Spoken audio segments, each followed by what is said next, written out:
Have you ever wondered what it would feel like to watch a world break in two? Not in the dramatic end of the world sense, but in the slow, almost dreamlike way the Earth prefers. Curl up in your blanket, close your eyes if you'd like, and let's drift back about 200 million years. The age of dinosaurs is just beginning, but the real drama is happening beneath their feet. Pangea, the great supercontinent, is no longer whole. It stirs, it shifts, and then almost shyly at first, it begins to split. From that vast unity, two enormous landmasses are born. Laurasia to the north, Gondwana to the south. Between them, young oceans stretch open like fresh brushstrokes across a planetary canvas. The continents begin their long, slow migration, drifting farther apart with every passing heartbeat of geologic time. Imagine standing on a cliff's edge and watching it happen, not in minutes or days, but across millennia. Where there was once land as far as the horizon, water now seeps in. Coastlines fray and reshape, valleys yawn wider. The Earth is drawing new boundaries for herself, and with those shifting borders, everything changes. Climate patterns reorganize, winds weaving new routes across a planet that suddenly feels larger. The sea brings moisture to places once dry, and deserts bloom in other corners. Entire ecosystems adjust like dancers keeping pace with the music of moving plates. Even life itself evolves differently now, tracing separate stories on the drifting continents. It's a quiet kind of revolution, not a single explosion but a slow unfolding, the Earth herself stretching, rearranging, preparing the stage for everything that will follow. What do you imagine it would have been like to stand there, to hear the first whisper of the ocean where there had once been solid ground? Would it feel terrifying, or strangely comforting, to know the planet is always in motion, never still? If thoughts like these spark your curiosity, share what you picture in the comments. Tap like if the drifting of continents makes you smile in wonder, and subscribe if you'd like to keep exploring the long, slow mysteries of our home together. Because this was no ordinary change. This was the moment the Earth's face was rewritten, when Pangea split apart, and the world as we know it began to take shape. Picture the Earth not as the patchwork globe we know today, with scattered continents drifting like leaves on a pond, but as one immense body of stone, a colossal landmass, stitched together, towering above the oceans like a sleeping giant. This was Pangea, the great supercontinent that reigned more than 200 million years ago. Its name, meaning all Earth, could hardly have been more fitting. Nearly every scrap of land was gathered here, pressed shoulder to shoulder, a geological banquet where the continents huddled close as if afraid of being left out of the story. To imagine Pangea is to imagine a world at once familiar and alien.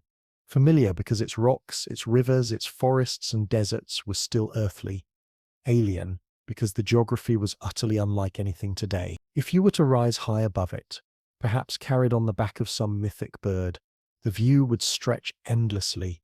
One vast continent dominated the map, so enormous that the modern Atlantic, Pacific, and Indian Oceans would have looked like mere puddles around its edges. North America, Africa, South America, Europe, Asia, they were not distinct names yet, not boundaries on a globe. They were conjoined, their outlines welded in ways our modern maps can only hint at, like puzzle pieces pressed so tightly that the seams nearly vanished. Step onto the interior, though, and the immensity became more than cartography. It became a challenge for life itself. The inland stretches of Pangea were places of dust and drought. Imagine deserts, so large that to cross them would be like walking across the memory of oceans, flat and arid under the blazing sun. Rain clouds, born over distant seas, lost their vigor long before they could travel so far inland. By the time they reached the heart of this stone colossus, they were little more than exhausted wisps. And so the deserts spread, vast and merciless. The air shimmered with heat. The soil cracked in thirst. If there were oases, they were precious, scattered like jewels, fiercely guarded by the creatures who found them. And yet, life is stubborn. Life adapts. Along the coastlines where the sea licked the edges of the supercontinent, conditions were altogether different. There the air grew humid, the forests thick and green, rivers wandered through lush floodplains, and the songs of primitive amphibians and early reptiles echoed under the canopy. To walk the coast was to feel Earth's fertility pressed against your skin, mud rich with nutrients, insects buzzing in thick swarms, plants eager to climb skyward. It was the humid counterpoint to the continent's dry heart, a reminder that even on the same landmass the world could play two tunes at once. The climate in general leaned toward the heat. Summers blistered, winters mild but not forgiving. The tilt of the Earth, and its position relative to the Sun, made Pangea a warm-blooded planet, and its sheer size exaggerated extreme. The deserts of its core baked endlessly, while storms gathered along the edges, dramatic and sudden. It was as if Earth herself were experimenting with climate on a continental scale. What happens, she might have mused, if we squeeze everything together? Let's find out. Into this grand stage stepped the reptiles, the true heirs of Pangea's unified world. Dinosaurs were only beginning their story then, still modest in form compared to the colossal sauropods and fierce predators that would come later. But reptiles as a group were thriving, spreading across deserts and forests alike. Crocodile-like creatures basked in rivers. Early lizards darted across the sands. Massive amphibians, holdovers from an earlier age, lumbered near swamps, their eyes and nostrils just above the waterline. And in the skies, insects of staggering size buzzed and flitted, dragonflies with wingspans that could rival a hawk's shadow. There was something almost theatrical about it. Imagine the scene in the searing heart of Pangea, great herds of reptiles trudging across cracked soil, scales glinting under the relentless sun. Along the coasts, forests dripped with humidity, alive with the croaks and hisses of creatures testing the boundaries of evolution. It was a land of experiments, where nature tried out new designs, kept the ones that worked, and abandoned the rest to fossils and forgotten bones. The animals of Pangea lived on a continent that seemed both endless and confined. Endless, because to cross from one edge to another might take lifetimes. Confined, because there was nowhere else to go. The oceans circled but did not divide. Migration, for those who could manage it, meant not hopping between islands, but trudging across unbroken land, and this very unity meant competition was fierce. When nearly every species lives in the same vast theatre, predators and prey are forced into close encounters. Food chains overlapped, niches were contested.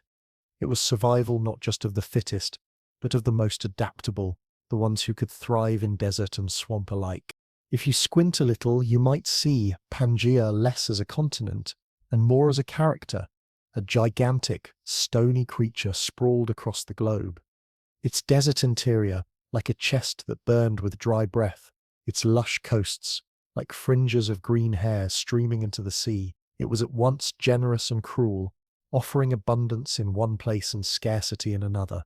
And if the earth could have whispered, perhaps it would have chuckled and said, "Here you are, all of you, crowded together. Let's see what you make of it." Travelers in this ancient world, had there been any, would have faced impossible journeys. Imagine setting out from what would one day be Western Africa, intent on reaching the lands that would one day become Asia.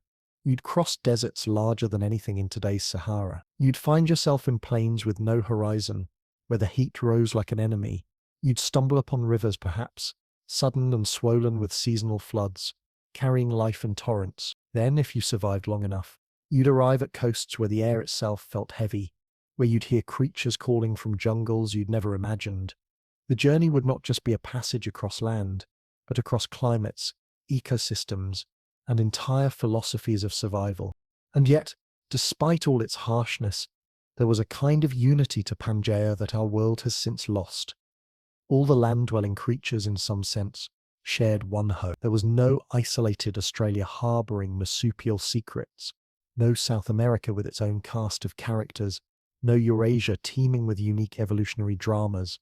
In Pangea, it was one grand experiment, one stage on which all performers played together. It meant that evolutionary paths intertwined in ways that modern biogeography would never allow. If reptiles thrived, they thrived everywhere. If a predator grew more efficient, its prey across the entire landmass felt the pressure. This was Earth condensed, life compressed into a single crucible. The plants, too, were adjusting to this strange world. Forests grew thick near the edges, dominated by primitive conifers and ferns. These were not yet the flowering plants we take for granted today. Their blossoms were millions of years in the future. Instead, the forests were green in a rougher, more ancient way. Towering trees rose without flowers, spreading spores and cones instead of petals and seeds. The underbrush was thick, damp, and buzzing with insect life. On the dry plains, hardy plants clung stubbornly to the soil, their roots digging deep for water, their leaves narrow and tough against the sun. It was a land of contrast.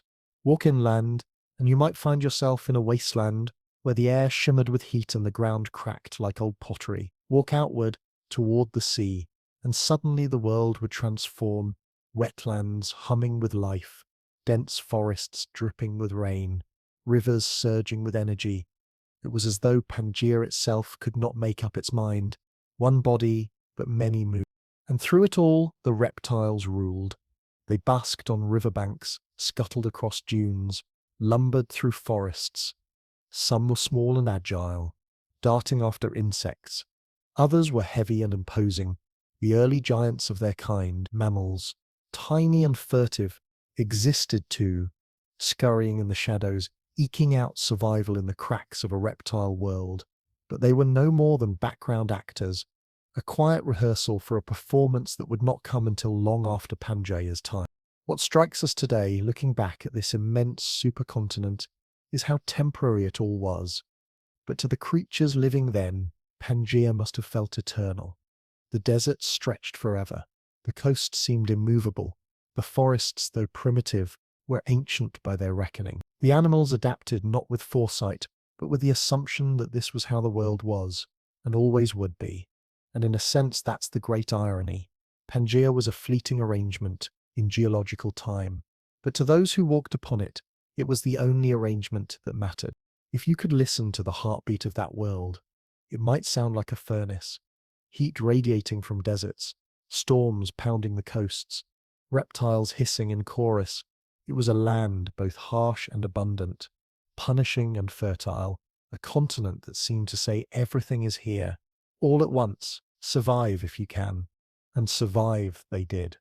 For millions of years, Pangea stood united, the great stone colossus of Earth's history. Its deserts burned, its coast flourished, its creatures adapted and endured. It was not gentle, not forgiving, but it was magnificent, a single continent to rule them all, bound by stone, crowned by reptilian rulers, wrapped in climates both cruel and lush. This was Pangea before the split. The Earth gathered into one body, one vast experiment, one epic story of land and life. To stand upon it was to stand at the heart of a united world, dry, humid, hot, alive. And though time would eventually change it, scatter its pieces, and rearrange the stage, for a long stretch of deep history, this was the Earth's proud declaration. Behold, all my lands are one. The story of Earth is rarely told in whispers. It is etched in fire, sculpted in stone, and shouted across millennia through the trembling of mountains and the roar of molten rock. When Pangea began to fracture, the planet did not simply slide apart with quiet grace. It cracked like a mirror under stress, shuddered like a drum struck by cosmic mallets, and reshaped itself with a violence both terrifying and spectacular. This was not just geography shifting, it was Earth reinventing itself. Picture the first signs of the split. Deep beneath the crust, restless heat surged upward. Mantle plumes, immense fingers of molten rock, rising from the depths, pressed against the underbelly of the supercontinent, prying at weaknesses invisible to surface dwellers. At first, the land only groaned, subtle in geological terms, though in truth nothing about it was subtle. Tectonic plates, locked together for millions of years, began to feel the strain. Their seams quivered. Stresses mounted like a bowstring pulled taut, and eventually, inevitably, something had to give. Then came the rift. Fissures tore through the crust, jagged wounds stretching for hundreds of miles. Lava burst forth, fountains of fire painting the horizon red.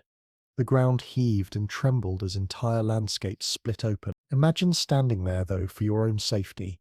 Let's hope you wouldn't.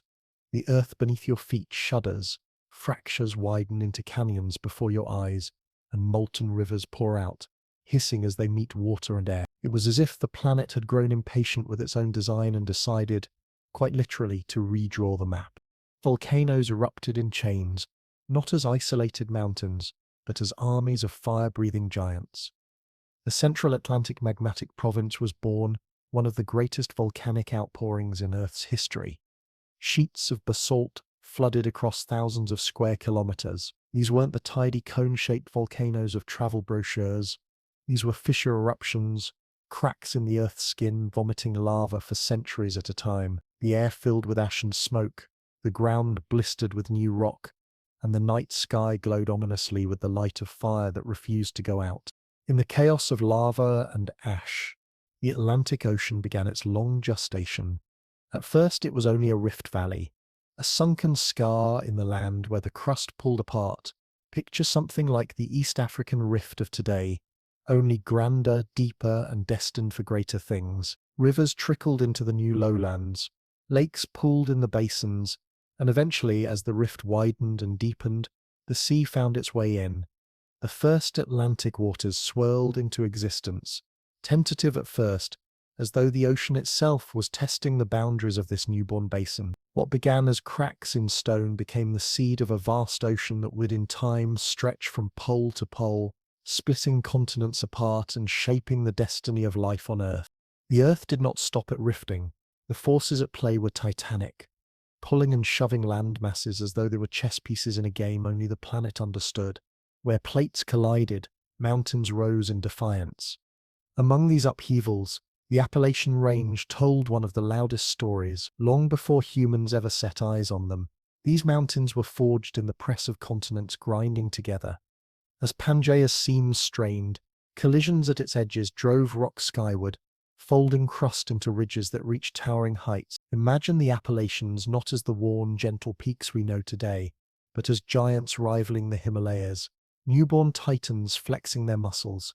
The Earth was saying, "If I must break apart, I will do so loudly, and I will raise monuments to mark the effort." These mountains were no polite hills rising in silence. They were the product of tectonic fury, of plates slamming into each other with the force of whirls. The crust crumpled like paper pushed from both ends, stacking layers of rock into peaks that gleamed under ancient suns. Valleys yawned open between them, and rivers, opportunistic as ever, carved their way through, eager to take advantage of the new terrain.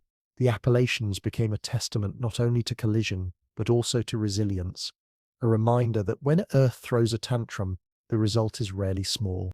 Meanwhile, the cracks of Pangea continued to spread like veins across a living body. Each fissure brought upheaval, and each eruption reminded all who lived there, creatures small and great, that the planet itself was the ultimate predator. The soundscape of that world would have been uncanny. The low groans of stone under tension, the thunder of earthquakes rolling across plains, the hiss of lava cooling into basalt, the sky darkened by ash clouds that painted sunsets in crimson and gold. If Earth could speak, perhaps it whispered, "I am remaking myself. Stand back, or better yet, run." Humor, of course, has a place even in catastrophe. To say, imagine some ancient reptile wandering along, content with its day, when suddenly the ground splits open beneath it, spewing fire. To that poor creature, it must have felt like the ultimate betrayal.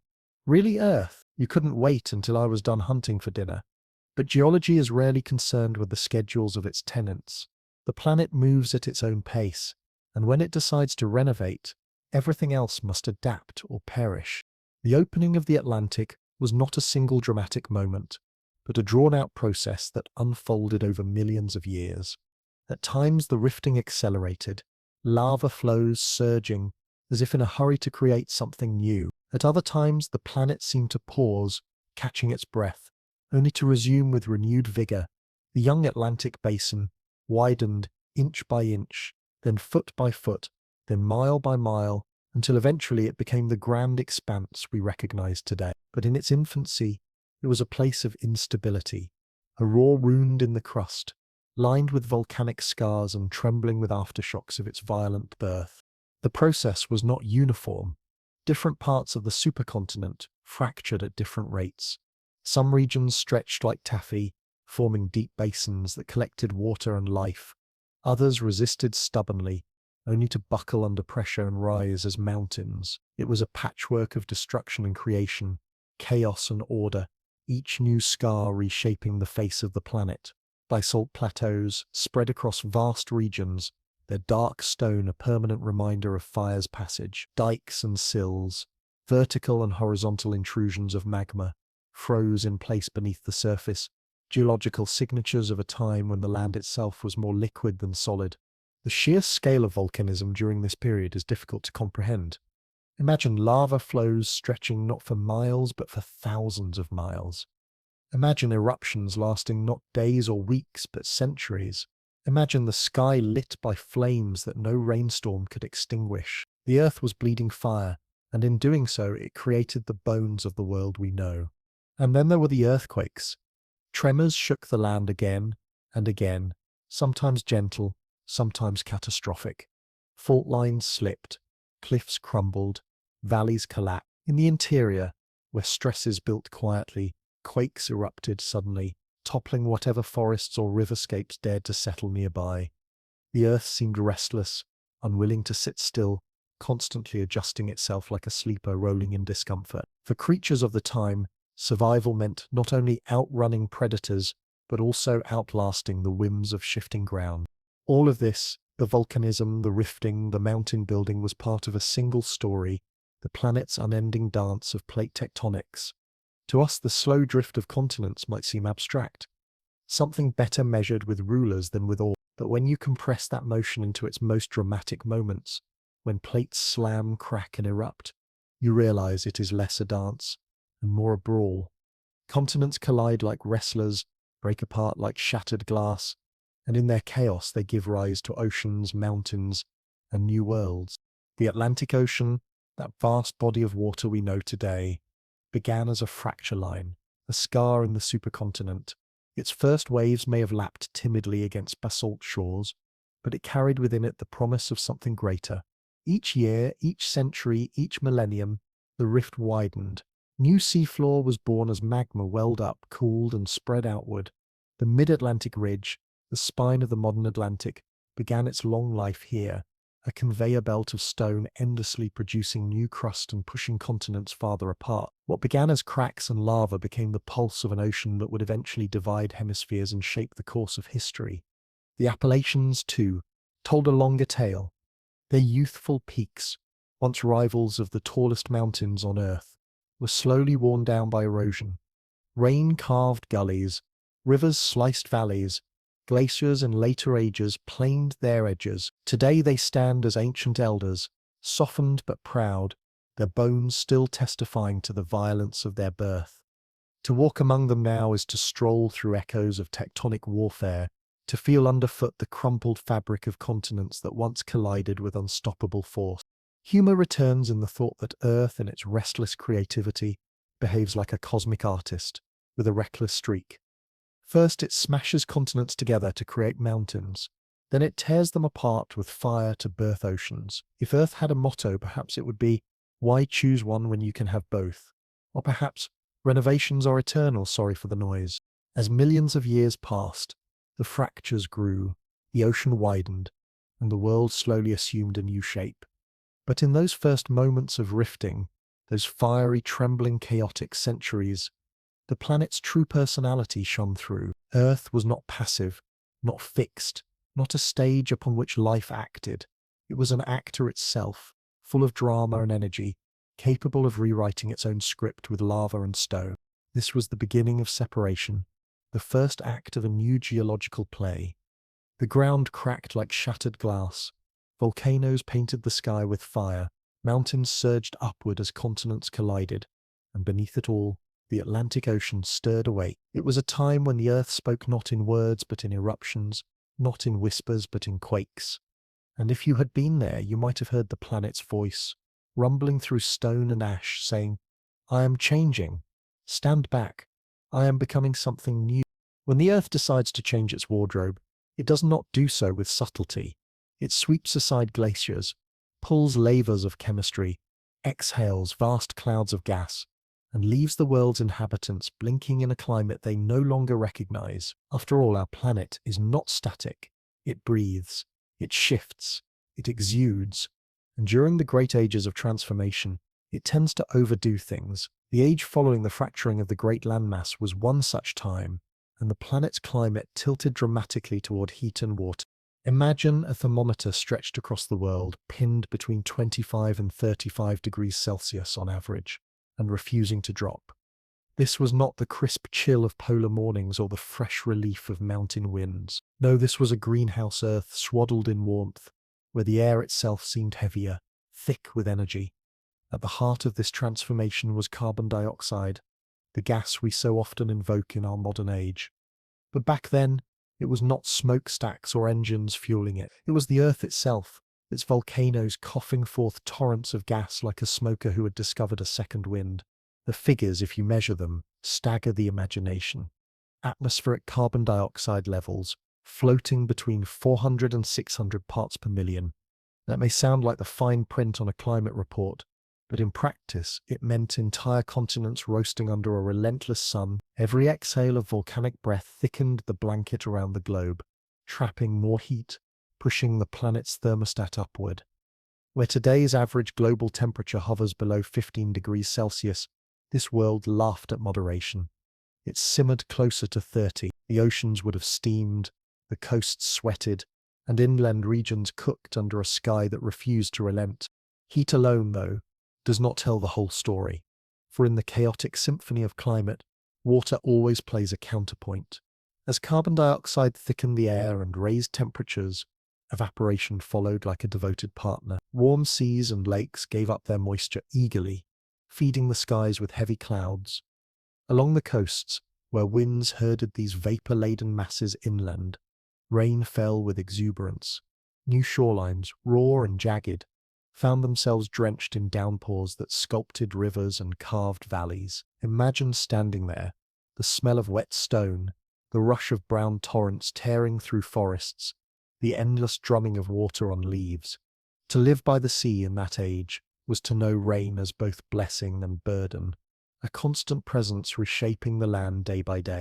But if the coasts were dripping, the interiors were cracking, the physics of it are simple enough. Moisture evaporates from warm seas, travels with winds, and empties itself when conditions allow. By the time these clouds staggered inland, many were exhausted, their burdens already spent. Thus the heart of the continent was left to its furnace, vast stretches where the sun blazed without mercy, the soil split into deep fissures, and whatever vegetation clung to life did so with fierce stubbornness. The climate of the interior was not a gentle aridity, it was an oven, a slow-cooking chamber where life had to adapt or abandon hope. Picture, then, a duality. Along the edges of land, rainforests, swelling with life, rivers swollen with floodwaters, amphibians croaking in joyous response to their soaked homes, and at the same time, in the interior, deserts sprawled outward like scars, heat pressing down, wind whipping sand into dunes that marched relentlessly across the horizon. The planet seemed to say, with a sly smile, choose your poison, drenched or dried, soaked or scorched. What makes this time especially striking is what was missing. Ice. No caps at the poles, no glaciers dragging their frosty weight across the landscape, no seasonal spread of snow to soften the sharpness of stone. The Earth of this era wore no crown of white. Instead, it was dressed entirely in greens, browns, and fiery reds. A world without the reflective relief of frozen water, and that absence reinforced the warmth. Without ice to bounce sunlight back into space, the planet absorbed more and more heat, a runaway cycle of warmth feeding upon itself. If you longed for snow, you would be waiting in vain. The closest you might find was a dusting of volcanic ash settling on hot rock.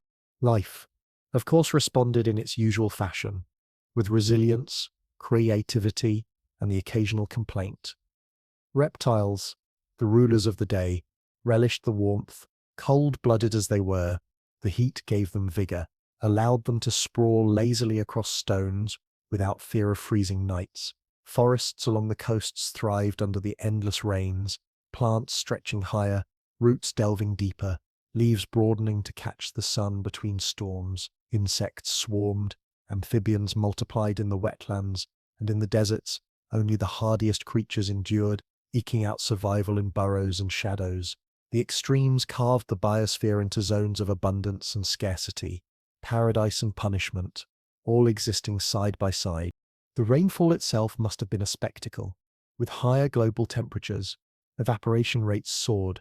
The atmosphere held moisture like a swollen sponge, ready to release it in torrents. Storms would have been immense, their thunder rolling across seas and shaking coastal forests. Lightning split the skies with regularity, igniting fires that smoldered until drowned by the next deluge. Rivers, swollen beyond recognition, may have shifted course suddenly, carving new channels, drowning valleys, creating wetlands where none had existed before. For early ecosystems, it was both chaos and opportunity. Floods destroyed, but they also enriched, spreading silt and nutrients across plains, seeding fertility in their wake. Yet inland, the dryness hardened into a kind of geological personality. Sand dunes rose and collapsed, reshaping the horizon. Winds scoured the ground, lifting dust into great veils that traveled for hundreds of miles. Temperatures swung brutally between searing days and suffocating nights. The creatures that lived there became experts in efficiency, conserving water, hiding from the sun, timing their activities to the rare moments when conditions softened. For them, the coastal abundance was a distant dream, perhaps never seen, perhaps only scented faintly on the wind when storms roared in the distance. Humor creeps in when one imagines the earth as a mischievous host. "You want rain?" it might have asked. "Then stand by the shore and bring an umbrella, or better yet, a canoe. But wander too far inland, and don't expect a drop. There you'll need a hat, a water flask, and the patience of stone itself." This was a planet that refused moderation, preferring instead to split its moods into opposites: monsoon and drought, flood and famine, feast and hunger. The absence of polar ice also meant sea levels were high, though not in the catastrophic sense we worry about today. Without vast glaciers to lock away water, the oceans spread generously over continental shelves, lapping closer to the land. This widened the humid zones along the coasts, giving rain clouds even more fuel. The result was a feedback loop of wetness and warmth that must have made the coastal zones feel almost tropical year-round. Ferns and conifers flourished, ecosystems crowded, competition thrived. It was not paradise, not exactly. It was too storm-tossed, too volatile, but it was lush beyond anything inland regions could hope for. Geologists reading the record of this age find fingerprints of these climatic moods in stone. Coal deposits in some regions speak of thick forests, drowned and compressed. Sandstone layers mark the spread of deserts and dunes. Red beds, oxidized by relentless heat, tell of arid basins baked under cloudless skies. The evidence is silent but clear. Earth was hot. Earth was wet. Earth was dry. All at once, divided sharply by geography, driven relentlessly by the chemistry of carbon and the engine of volcanic breath. The sheer heat of this world is worth pausing on. 25 to 35 degrees Celsius may not sound like much when you compare it to a summer afternoon, but imagine that as the average global temperature, not just midday weather. It meant that tropical heat stretched far into latitudes we now consider temperate. Forests crept toward the poles. Deserts expanded. The normal conditions of Earth today would have seemed frigid by comparison. In such a world, migration patterns of animals, growth cycles of plants, even the chemistry of soils, all were tuned to the drumbeat of warmth. And yet, this warmth was not a catastrophe. It was simply the stage upon which life continued to perform. Reptiles diversified, plants spread, insect multiplied, evolution thrived on extremes, and the climate of this age provided plenty. What might seem unbearable to us was simply home to them, where we would sweat and stagger. They basked and thrived. The earth, in its strange generosity, had made a world without ice but full of challenges, and life has always accepted the invitation. If you could step into that age, what would you feel? At the coasts, the air would be heavy, warm and wet, the sound of rain a constant percussion, the forests thick and tangled, your skin would bead with sweat, Your ears would ring with insect calls. Your steps would squelch in sodden soil. In the interior, your mouth would dry instantly, your tongue sticking to your teeth. The sun would burn unshaded, the ground too hot to walk barefoot. Nights would bring little relief, the heat lingering, the stars glittering above dunes that never slept. And throughout it all, the knowledge that snow and frost were dreams, forgotten luxuries of some distant epoch. The drama of this climate lies in its contradictions. On the one hand, it was a greenhouse paradise, lush and vibrant at the edges.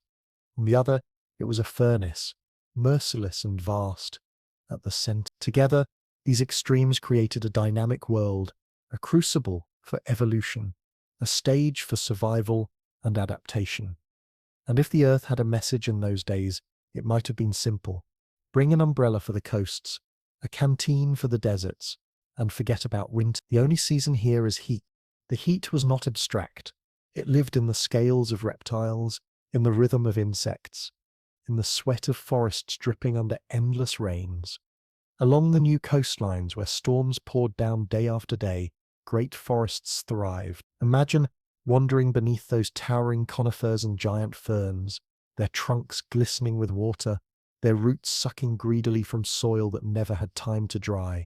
The air buzzed with dragonflies the size of hawks, their wings flashing like shards of glass in the dim green light. Every so often, a primitive amphibian croaked from a puddle that had only been a pathway the day before.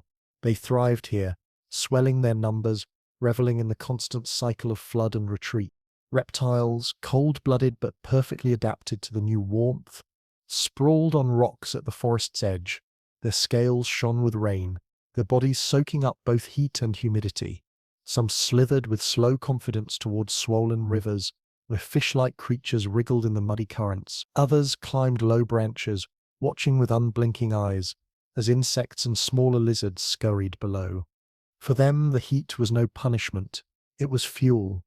Each degree of warmth made their muscles quicker, their jaws more powerful. Where we might wilt and faint, they sprang and pounced, the climate itself working as their ally.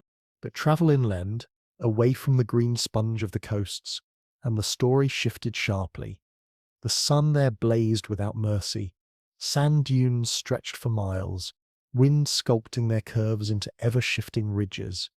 Here, life was harder. Small reptiles darted from burrow to burrow, their scales duller, their bodies leaner. They learned to move quickly at dawn and dusk, avoiding the noon furnace. Burrows became kingdoms, cool chambers dug into the sand, where lizards and early mammal-like creatures hid from the heat. Surface for too long, and you risked becoming a baked fossil before your time. The contrast was almost comical.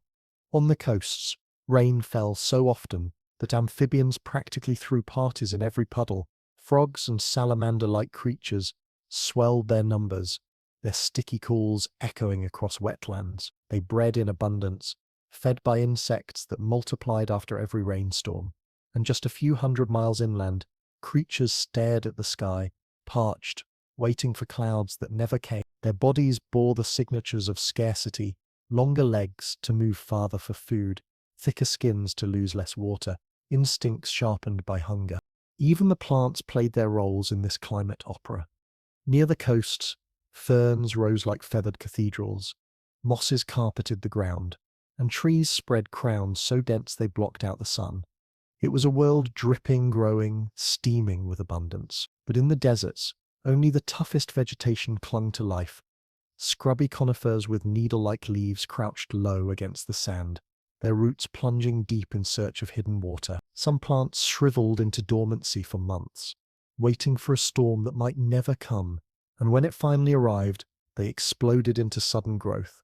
A brief, desperate festival of green before vanishing again into hibernation. And always the heat pressed down. 25 to 35 degrees Celsius might sound like a mild fever to us, but to life in this world it was the baseline. Forests sweated, reptiles basked, amphibians croaked, deserts shimmered, and not a single polar bear, penguin or glacier existed to break the monotony. No snowflakes drifted to soften the landscape. No ice floes cracked under the sun. The world was bare of white, painted only in red deserts and green forests. with the occasional flash of grey volcanic stone. If you could walk through that world as a visitor, the experience would overwhelm your senses.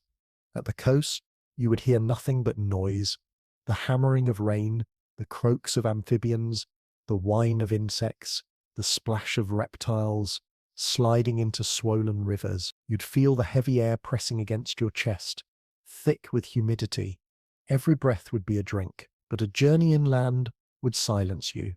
The desert had its own music, wind hissing over dunes, the distant crack of rock splitting under heat, the faint scuttle of something small and wary. Your lips would dry, your skin would bake, and you'd long for even a single drop of rain. And perhaps the earth itself, amused at your discomfort, would whisper, "Carry an umbrella near the sea, carry a flask in the desert. Forget about snow. I don't do snow anymore." When the earth grows restless, it does not simply crack land and pour fire. It creates new homes for water, vast hollows that invite the sea to rush in and claim them. And so, as the planet shifted and stretched, two newborn giants stirred into being, the Atlantic Ocean and the widening Tethys Sea. They were not yet the sprawling blue expanses we know today, but rather shimmering cradles of salt water, warm, fertile, and alive with promise. To imagine their birth is to imagine the earth filling two enormous bowls with water, whispering softly, "Swim, little ones, the world has room for you now." The first waters of the Atlantic trickled into a long scar, a rift valley that had once been stone. What began as a crack deepened and widened, and at last the sea poured in, flooding the new depression, swirling and sloshing until the basin found its level. This was no icy expanse, no forbidding ocean locked in storms of cold. The young Atlantic was a bath of warmth, with average temperatures between 20 and 25 degrees Celsius. Waters so mild that if you could dip your hand into them, you might think the earth had drawn a colossal hot spring for her creatures. And not only warm but rich. Nutrients welled up from deep currents, stirred by the instability of a world still adjusting to its new arrangements. The result was a banquet table set for life, and life, never shy when offered a feast, rushed in. The Tethys Sea, too, stretched its arms wider. It lay between the great northern and southern landmasses, a shimmering corridor of water that broadened with each passing epoch. To sail across it, had there been sailors, would have been to cross a liquid highway lined with reefs, lagoons and shoals teeming with life. The Tethys was not merely a body of water, it was a nursery, a cradle of evolution, a place where diversity exploded like fireworks. Warm, nutrient-rich and sprawling, it offered every advantage to the creatures willing to swim its depths. The earth had opened its arms in water, and life responded with abundance. What then lived in these seas? Imagine ammonites, those spiral-shelled mollusks coiling like living jewels. They drifted and darted through the waters, their shells catching sunlight in iridescent flashes as they bobbed up and down. Some were small, delicate enough to fit in your hand. Others grew large enough to rival a dinner plate, their curling shells like cosmic nautilus designs, etched by evolution.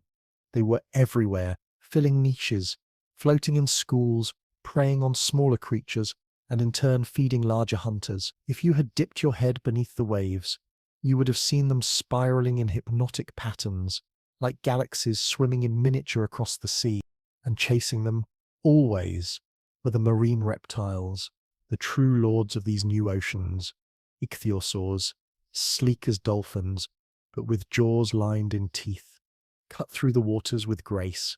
They had eyes enormous and unblinking, evolved for spotting prey in dim depths. They surged like arrows, snatching fish and ammonites alike, masters of pursuit. Plesiosaurs followed another design, long necks and small heads that darted like snakes above stout, paddle-driven bodies. They swam with a strange elegance, their limbs rotating like the wings of seabirds, propelling them forward as they reached with serpentine necks into schools of fish. To see one rise from below, mouth open, would have been to witness both comedy and terror, as though the sea itself had grown curious and sent up a question mark of flesh. The seas teemed with fish too, primitive bony fishes, sharks that circled with ancient patience, and creatures experimenting with forms that would echo into the modern age. Coral-like organisms constructed reefs in shallow waters, though not the same corals we know today, but early reef builders nonetheless, raising intricate fortresses that offered shelter to smaller creatures. Crustaceans scuttled across sandy bottoms, their jointed legs leaving tracks in sediments that hardened into stone, tiny signatures of daily life preserved for millions of years. And above it all, the surface shimmered. Warmth and sunlight penetrated deeply, feeding algae and plankton that multiplied in such numbers the water itself seemed alive with sparkle. These microscopic organisms, unseen without tools, were the quiet architects of the seas, the invisible producers who turned sunlight into food, who pumped oxygen into the waters, who built the base of the entire marine pyramid. Without them there would have been no ammonites, no fish, no reptiles, no feasts of predation. Every ripple of life depended on their hidden work, the ceaseless turning of sunlight into sustenance. The Atlantic and the Tethys together created a new balance for the Earth. Before, the seas had been fewer, concentrated in older basins. Now new waters stretched outward, doubling the canvas for life to paint upon. And what vivid strokes it painted! Imagine shoals of ammonites spiraling in synchrony, the shells glittering like chandeliers. Imagine ichthyosaurs leaping from the water, spraying droplets that caught the sun like diamonds before falling back with a crash. Imagine plesiosaurs cruising in stately calm, their long necks weaving back and forth like dancers in a slow ballet. The oceans were alive, not only with survival but with spectacle. The warmth of these waters gave life a peculiar intensity. No icy caps chilled their edges, no frost dampened their energy. The seas breathed heat and exhaled storms, circulating nutrients, stirring productivity. In these conditions, evolution quickened its pace.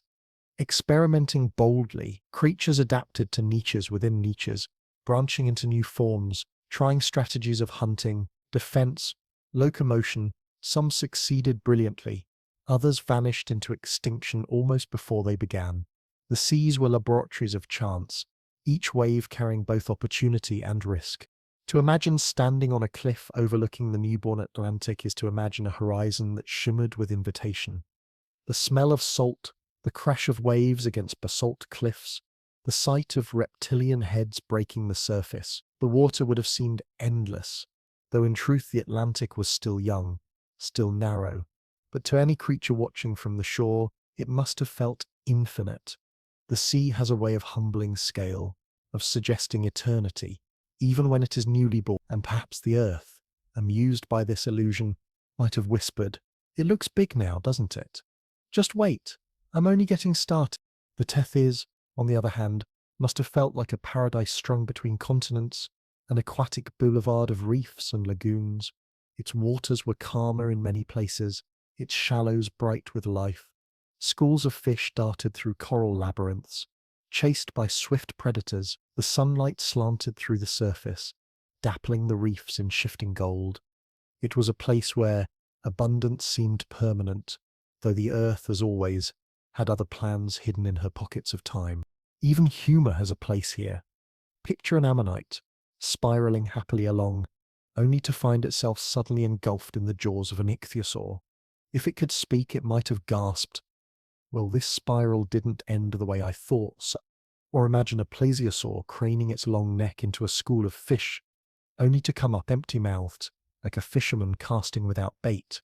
The seas were full of such daily dramas, comic and tragic, the ebb and flow of predator and prey that defined every moment beneath the waves.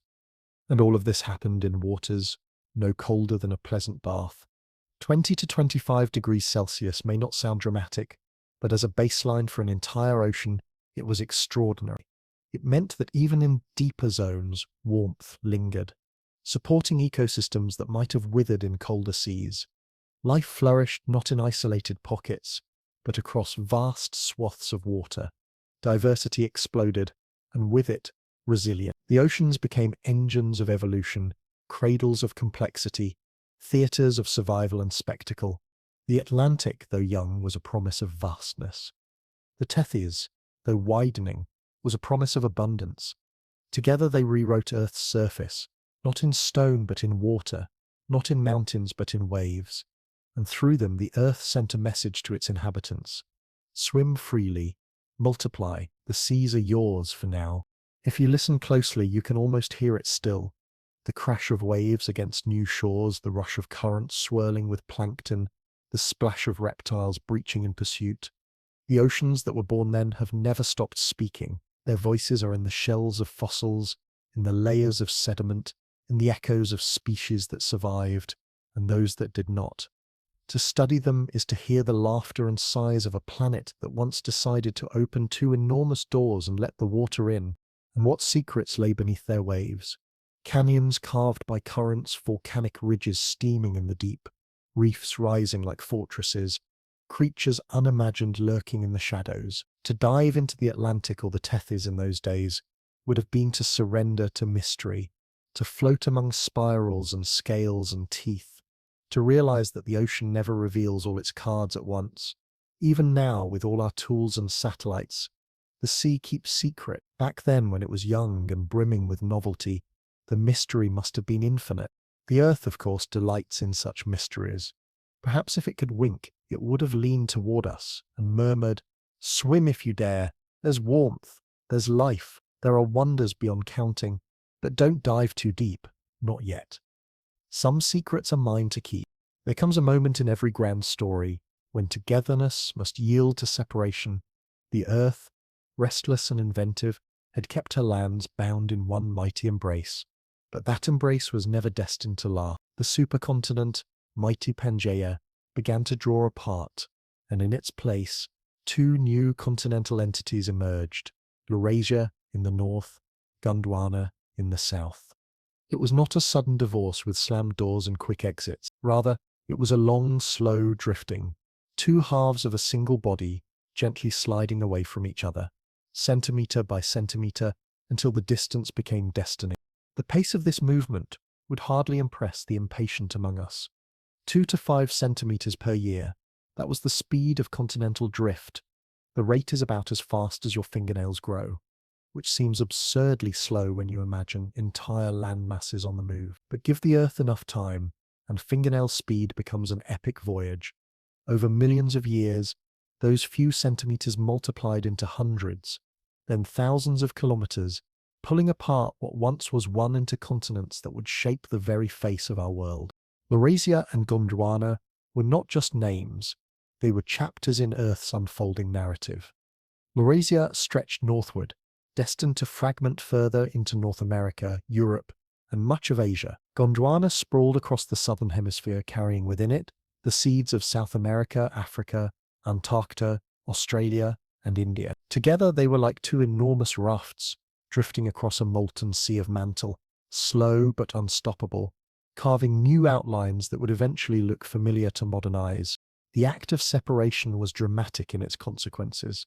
As the land split, new coastlines appeared, fresh and jagged, raw against the wave. Imagine shorelines still steaming with the memory of tectonic stress, cliffs not yet weathered, bays and peninsulas forming like spontaneous brushstrokes across an unfinished canvas. Where once there had been interior deserts stretching endlessly, now there were edges, margins where land met sea, where rivers could empty, where winds could gather moisture and carry it inland. The birth of coastlines meant the birth of new environments, and the face of the earth grew suddenly more intricate. It is tempting to picture the continents as ships, enormous vessels gliding on a dark ocean of rock. Laurasia sailed northward, Gondwana southward, and though they moved with the subtlety of a snail, they moved nonetheless. They collided with nothing yet, simply drifting, unbothered, like passengers leaving the same harbour in different directions. And the earth, mischievous as always, might have whispered, "Go on now, children. You need your own drift apart, see the world, and don't worry, I'll keep the mantle warm beneath you." The mechanics of it all were grounded in tectonics, that invisible ballet of lithospheric plates, floating atop the ductile asthenosphere. Heat from the planet's core drove convection currents, rising and falling like soup bubbling slowly on a cosmic stove. Those currents tugged at the plates, pried at their seams, and coaxed them into motion. To us, the continents seem stubborn, permanent, immovable, but in truth they are passengers carried along by forces deep below, oblivious to their own drift. And so, Laurasia and Gondwana were swept into their long journeys, unaware that their paths would one day dictate the migration of animals, the rise of ecosystems, and even the placement of future human cities. The separation of the continents reshaped the geography of the world in profound ways. New interior basins formed as the land stretched, creating depressions that would later host lakes or inland seas. Mountain ranges rose at certain margins where tension gave way to compression. As rocks folded and buckled like fabric under pressure, fault lines etched themselves into the crust, some yawning into valleys, others grinding in silence until the next quake revealed their presence. The land was restless, full of groans and murmurs, its geology in active conversation with itself.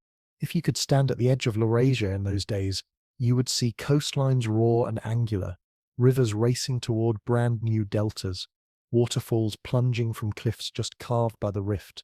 The air would smell of stone freshly broken, minerals exposed for the first time to wind and rain. Across Gondwana, the story would be similar, a continent vast and proud, but now aware of its new independence, its shorelines stretching like arms into waters that had never touched them before.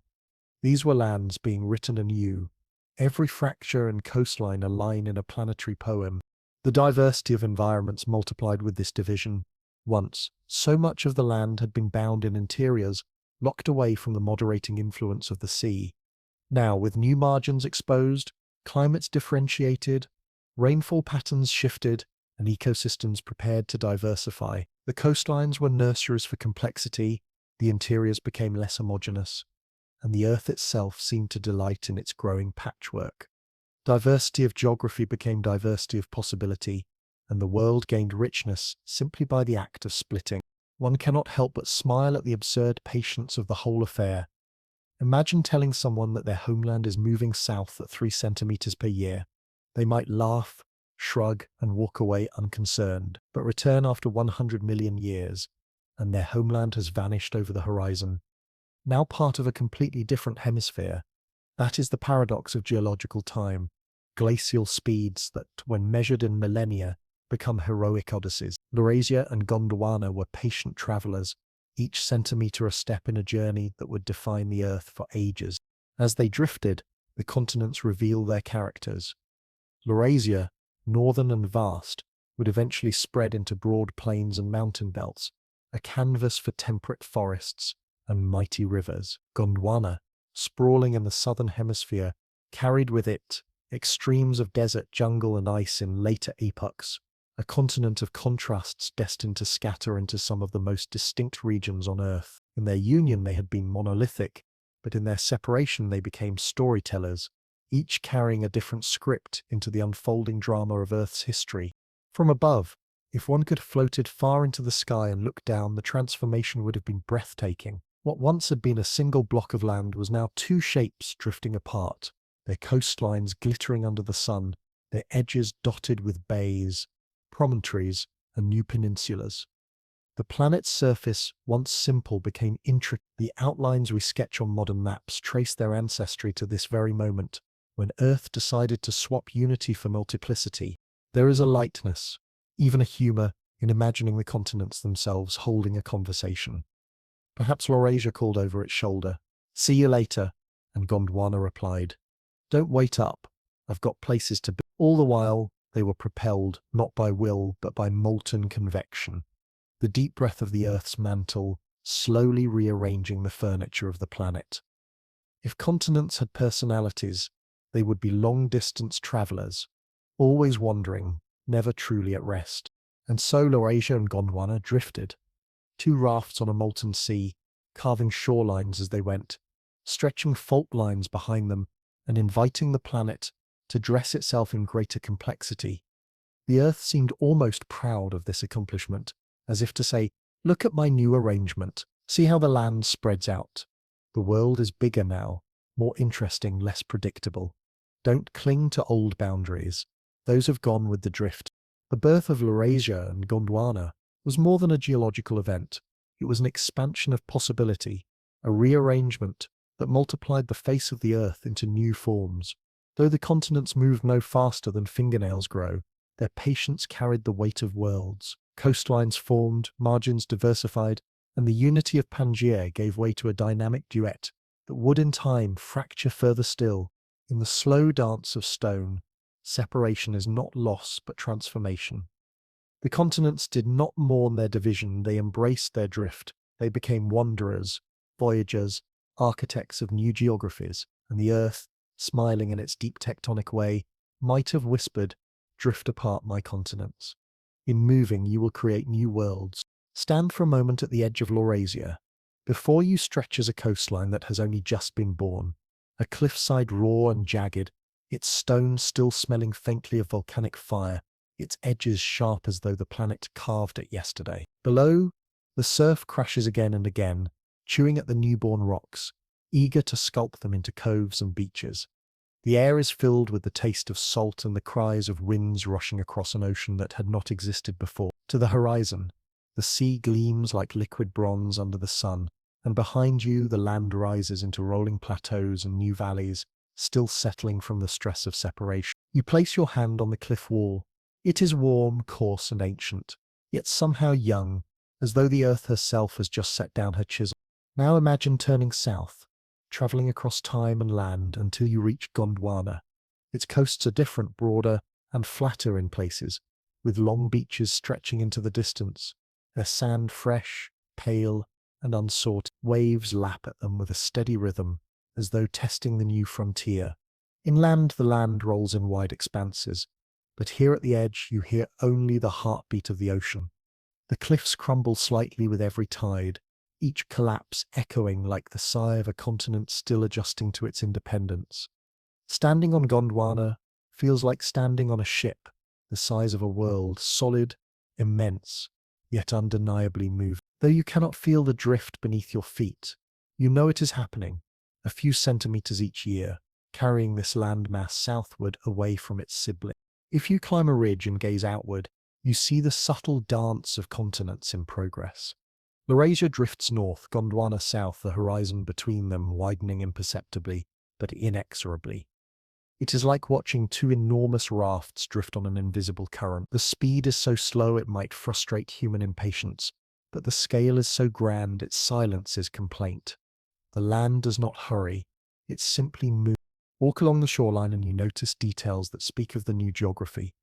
Rivers, once trapped in the interior, now rush joyfully toward the sea, carving valleys and carrying sediments that stain the water brown and gold. Each river mouth becomes a delta, spreading fingers of land into the waves, shaping estuaries where fresh and salt water mingle. The air carries the scent of wet stone and clay, sharp and mineral-rich. Each tide reshapes the sand beneath your feet, as though the earth is painting and repainting her coastline in strokes of foam. If you listen closely, you can almost hear the continents themselves conversing. Laurasia murmurs, "I will see the north, explore the heights of the world." Gondwana replies, "Then I will wander south, into warmth and vastness." We will each find our paths, and so they drift, without haste, without quarrel, carried by the deep breath of mantle convection. The earth, amused by her children, might whisper above the waves, "Go, wander, there is space enough for both of you." The landscapes they leave behind are far from uniform. Along the new coasts, cliffs collapse dramatically into the sea, scattering boulders into surf. On other shores, beaches stretch endlessly, waiting to be reshaped by time. Peninsulas jut like experimental strokes of geography, while bays curve inward like welcoming arms. Each new shape is provisional, waiting to be polished by millions of years of erosion, but already the continents wear the outlines of their destinies. As a traveler in this world, you would find no maps to guide you. Every horizon is uncharted, every coastline a surprise. To walk Laurasia's edge is to walk along the balcony of a drifting palace. To trek Gondwana's sands is to stride across the prow of a vessel, setting sail. Both lands seem to hum with motion, though their speed is invisible. You can taste the difference in the air, salt sharper than before, winds freer as they sweep across open waters. The earth feels larger now, stretched and more intricate, as if she has given you not one world but two. Stand quietly at dusk, and the sense of transformation deepens. The sun sinks low, painting the cliffs of Laurasia in crimson, gilding the beaches of Gondwana in gold. Shadows stretch long across these brand new coasts, and the waves reflect the dying light in silver ripples. You might imagine you are the first to see this sight, the splitting of a world into two great halves, the birth of coastlines, the start of journeys that will not end for hundreds of millions of years. And in that quiet, perhaps you hear the earth whisper again, "Don't cling to the old shape. The land must wander, the land must grow." The seas are never empty. Give them warmth, give them space, and life rushes in like an eager tide. When the Atlantic and the Tethys expanded their embrace, they did not remain barren hollows of salt water for long. They became arenas, gardens, laboratories, places where life experimented with endless designs, places where the dance of predator and prey filled every depth. To stand on the shores of these newborn oceans would have been to look out on a surface, serene and glittering, but beneath those waves stretched a world in constant motion, a tapestry woven of scales, shells, teeth and coral. The water itself invited abundance. At 20 to 25 degrees Celsius, it was warm enough to encourage productivity, but not so hot as to smother it. Sunlight penetrated deeply into the shallows, fueling plankton blooms that painted the seas with invisible color. Algae and cyanobacteria turned sunlight into energy, multiplying until the waters were thick with microscopic life. These tiny organisms, unseen by naked eyes, formed the quiet foundation of everything else. They were the architects of abundance, the first link in chains that would climb all the way to apex predators. Without them, the oceans would have been silent. With them, the seas roared with vitality. Floating among this unseen soup drifted ammonites, the coiled mollusks whose spiral shells became symbols of the age. Imagine them in schools, hundreds swirling together like galaxies adrift, their shells shimmering with nacre, catching every flicker of sunlight from above. They pulsed with movement, propelling themselves with jets of water, eyes scanning for prey, tentacles reaching outward to grasp passing morsels. Some were tiny, delicate curls, no larger than a coin. Others were vast, spirals heavy as shields, drifting with calm confidence. To watch them was to witness geometry in motion, nature playing with spirals and finding them beautiful. But the ammonites were not alone. Where prey gathers, predators follow. Cutting through the water like living torpedoes came the ichthyosaurs, sleek and swift. They resembled dolphins of a future age, but they were reptiles, their skeletons telling stories of land-bound ancestors who had abandoned solid ground for the endless lure of the sea. Their eyes were enormous, the size of dinner plates, adapted for seeing even in dim depths. Their jaws, long and lined with sharp teeth, snapped shut on fish and ammonites with merciless efficiency. To see an ichthyosaur hunt was to see a weapon honed by evolution, a flash of speed, a strike, a spiral of bubbles, and then silence as the predator surged onward victorious. Sometimes entire pods of ichthyosaurs moved together, circling schools of fish or diving in unison, their movements coordinated as if rehearsed. They may have hunted cooperatively, driving prey into tight balls, then darting in to snatch them one by one. To the fish, it was chaos, a storm of teeth and scales. To the ammonites, it was terror from above and below. And to us, looking back, it was a spectacle of grace and violence, proof that life had found a new stage and was determined to fill it with drama. In the shallow seas, reefs began to bloom. They were not built by the corals we know today, but by their ancient relatives, rugose corals, tabulate corals, and sponges, assembling fortresses of calcium carbonate that rose like underwater cities. These reefs spread outward, creating mazes of crevices and towers, their surfaces busy with life. Fish darted in and out of cracks, crustaceans clambered across ridges, mollusks clung to ledges, filtering food from the current. The reefs hummed with activity, each niche occupied by something small, something busy, something alive. It was a metropolis without architects, a city designed by instinct, every wall and passage buzzing with inhabitants. The reefs were playgrounds for hunters too. Small ichthyosaurs nosed through the shallows, snapping at careless fish. Larger reptiles lingered at the edges, waiting for unlucky wanderers to venture out.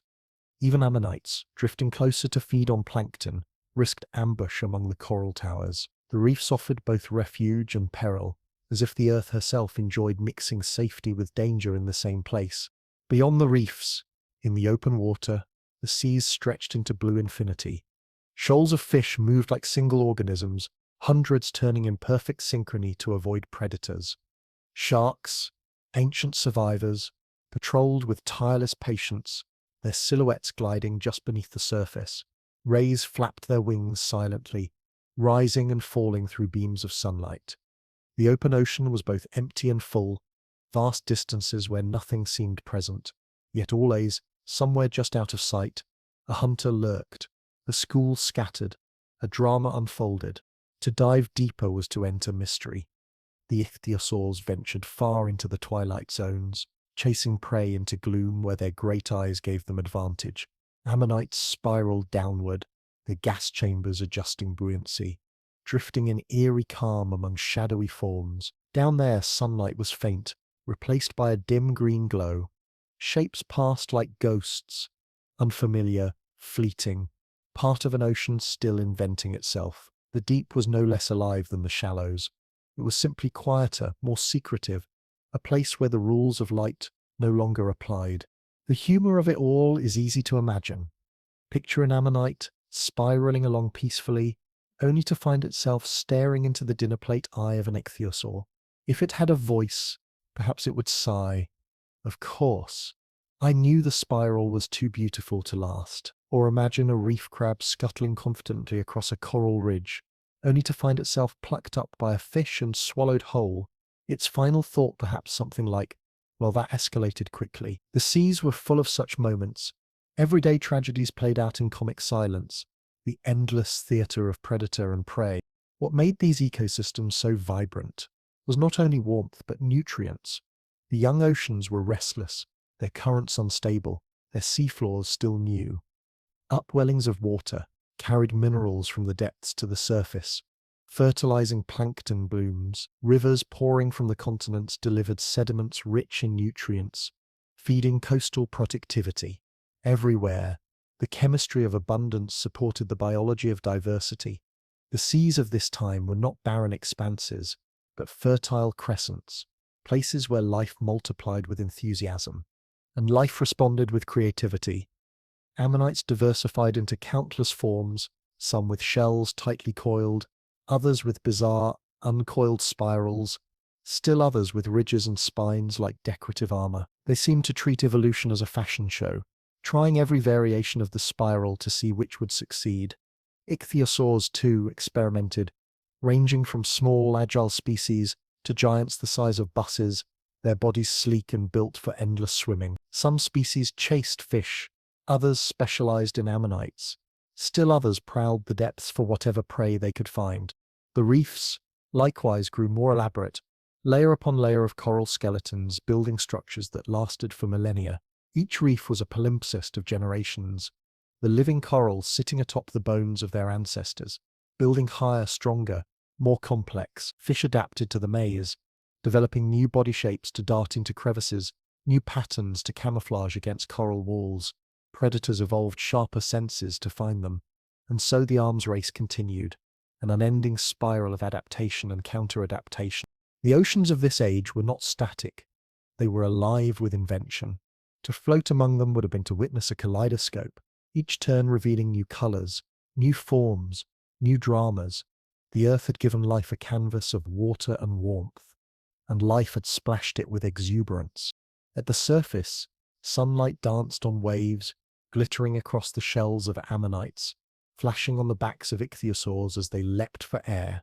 In the midwaters, schools of fish twisted like ribbons, predators slicing through them with precision. On the reefs, the daily bustle continued, every crevice occupied, every ledge alive. In the depths, shadows shifted with quiet purpose, unseen but never absent. From top to bottom, the seas were layered with vitality, every depth a stage, every stage filled with performers. If you stood on a cliff and looked out across the Atlantic or the Tethys in those days, you might have thought the water calm, the surface untroubled, but beneath lay a universe of movement and noise, creatures spiraling, chasing, darting, hiding, building. The seas were a contradiction, peaceful from afar, chaotic within, and perhaps the earth, with a smile in her voice, might have whispered, "My oceans live. They are crowded. They are restless. They are beautiful. Don't dive too deep. You may not come back, but oh, how alive they are." And so the story of the new oceans was not just one of water and stone, but of life rushing to fill the opportunity. Ichthyosaurs hunted like ancient dolphins. Ammonites spiraled like living galaxies. Reefs rose like underwater metropolises. The seas, warm and rich, became theatres of abundance, alive with endless choreography. The earth had torn land apart to make space for oceans, and the oceans in turn had become alive with breathless creativity. Imagine yourself stepping into the water at the edge of a brand new shoreline. The waves lap at your ankles, warm as a summer bath, 25 degrees of gentle invitation. The sand shifts under your feet, soft grains stirred by tides that have only recently learned their rhythm. You take a breath, close your eyes, and slip beneath the surface. At once, the world transforms. Above, the air was bright and sharp, but here the light filters into shimmering beams, golden ribbons slanting through turquoise water. Each ripple of the surface scatters sunlight into dancing patterns on the seafloor below. Schools of fish shimmer like quicksilver, their bodies flashing in synchrony as they turn, as if the whole school were a single thought changing its mind. You are surrounded by sound, not silence, but the muffled crackle of life. Shrimp snapping, fish flicking, bubbles rising. The ocean hums with a steady, secret language. Swim a little deeper, and the reefs come into view. They rise like underwater castles, towers of coral and sponge built from the skeletons of generations past. Each crevice is a bustling neighborhood. Tiny fish duck into holes when a shadow passes. Crustaceans scuttle across ledges, waving claws as if issuing warnings. Sea lilies sway with the current, arms stretched like dancers. The water is thick with plankton, invisible to your eyes, but evident in the way everything here feeds and grows. A movement catches your gaze, a spiral, gleaming and alive. Ammonites drift past, some no larger than seashells you could hold in your palm, others wide as shields.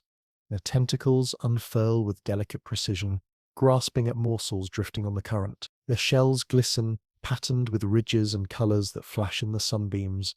They hover effortlessly, rising and falling by adjusting the gases in their chambers. Little balloons with a predator's mind. Watch long enough, and you'll see one dart suddenly, tentacles lashing as it seizes a smaller creature in its grip. But beauty rarely comes without danger. A shadow glides across your vision, sleek and fast. An ichthyosaur streaks past, its body a blur of silver muscle, its eye enormous and unblinking. It circles the ammonites, its jaws snapping open, teeth flashing. In an instant, it lunges, and one ammonite vanishes into its mouth. Bubbles swirl in the aftermath, and then the predator is gone, leaving only the shimmer of disturbed water. For a heartbeat, the reef is still. Then life resumes, as it always does, the daily cycle of chase and escape. Deeper still, the water cools slightly, and the light softens into green twilight. Here the larger ichthyosaurs prowl, moving like submarines through the gloom. Fish scatter before them, schools breaking into fragments as the predators dive and twist. The ammonites spiral downward, buoyed by their shells, their movements slower now, conserving energy in the dim light. The soundscape changes, quieter, more mysterious, a place where every flicker of motion could mean danger or opportunity. Now you drift into the shadow of a reef ledge. A giant plesiosaur emerges from the murk, its long neck undulating like a serpent. Its body is heavy and powerful, driven by 4 flippers that beat in rhythm, carrying it with a grace that belies its bulk. The small head turns side to side, jaws snapping at schools of fish that scatter in panic.